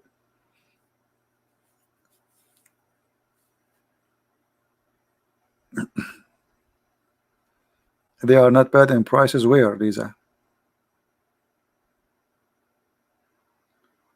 Go to Chinatown. Where is that? What does that mean, Chinatown?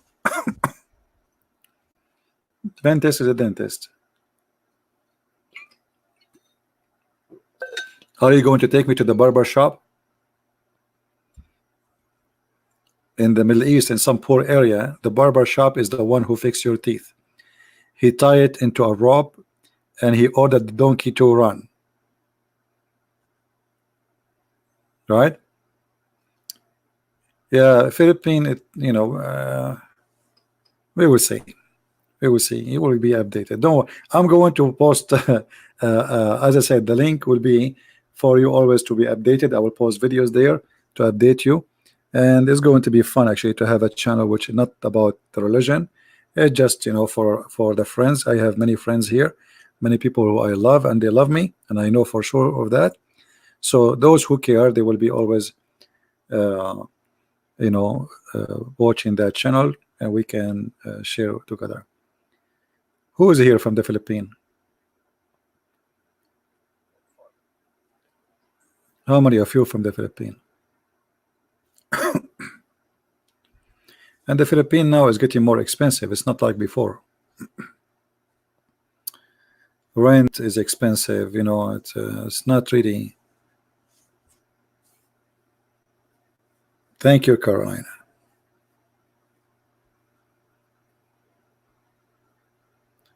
Yeah, let the college student play with my teeth. Exactly.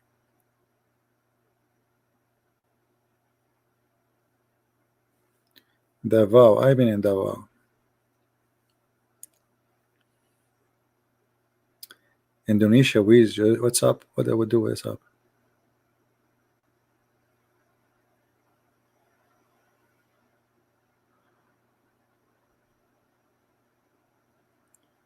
Yeah, the Pinoy student will play with my teeth, right? That's what you want from me, guys? Really? You want the student to play with me? Try. They put the glue and the glue never come up. Unbelievable. You guys, you hate me too very much, don't you? Let the student play with your teeth. They learn by you. You are going to be the rat for the student. So a dummy student, he'd open my teeth and he put the machine inside my mouth, and God knows what he will do. Right? Okay, Black Angel, no problem. Actually, I'm invited to go to the Philippines, but I'm not sure when I can go. Usually, I like to go to the Philippines where it is cold time, so we can escape. No, I don't have insurance. And even if you have insurance in USA, they don't cover you. You can ask anyone. Insurance companies are the biggest scam in USA. When you get sick or something happened to you, they say, oh, this is not covered, oh, this is not included, or this is, so you find yourself you were paying them a lot of money for nothing. They are a scam, officially legal scam, you know.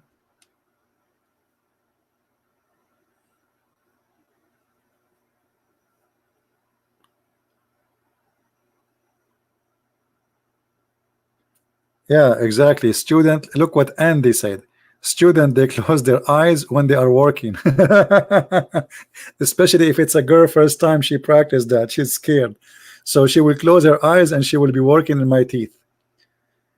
And then Christian Prince, he will come back and he will say to you, a brother and sister, I'm going to explain to you what happened to my tongue. Simply, a Filipino student, he was working in my teeth and he cut my tongue by mistake. And because he is a student, I cannot sue her and I can do nothing about it. Yeah. And maybe even they will do the same what Dr. Bean he did, you know. Mr. Bean. Yeah, right.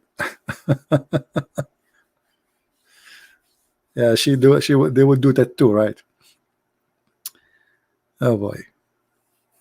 But you see, you guys, you have a great ideas. I mean, that's a good idea.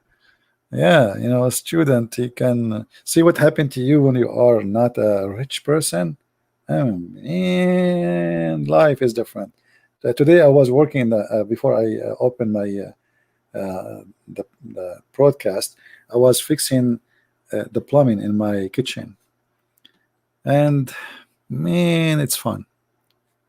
It's really fun. But this is what I do every day, working in plumbing. Islam need a plumber, and this is what we do. Yeah. Anyway, guys, I want to say thank you for being here. And again, soon I'm going to tell you which channel you can find the news about me. So if I go abroad to different country, I might stay for not for long. It's just enough time to, you know, do my teeth. So and do some maintenance. See what happened to you when you get old? Maintenance. They put a glue there, cement there, you know, some metal here. Maintenance. You are breaking apart. All right. Okay, guys.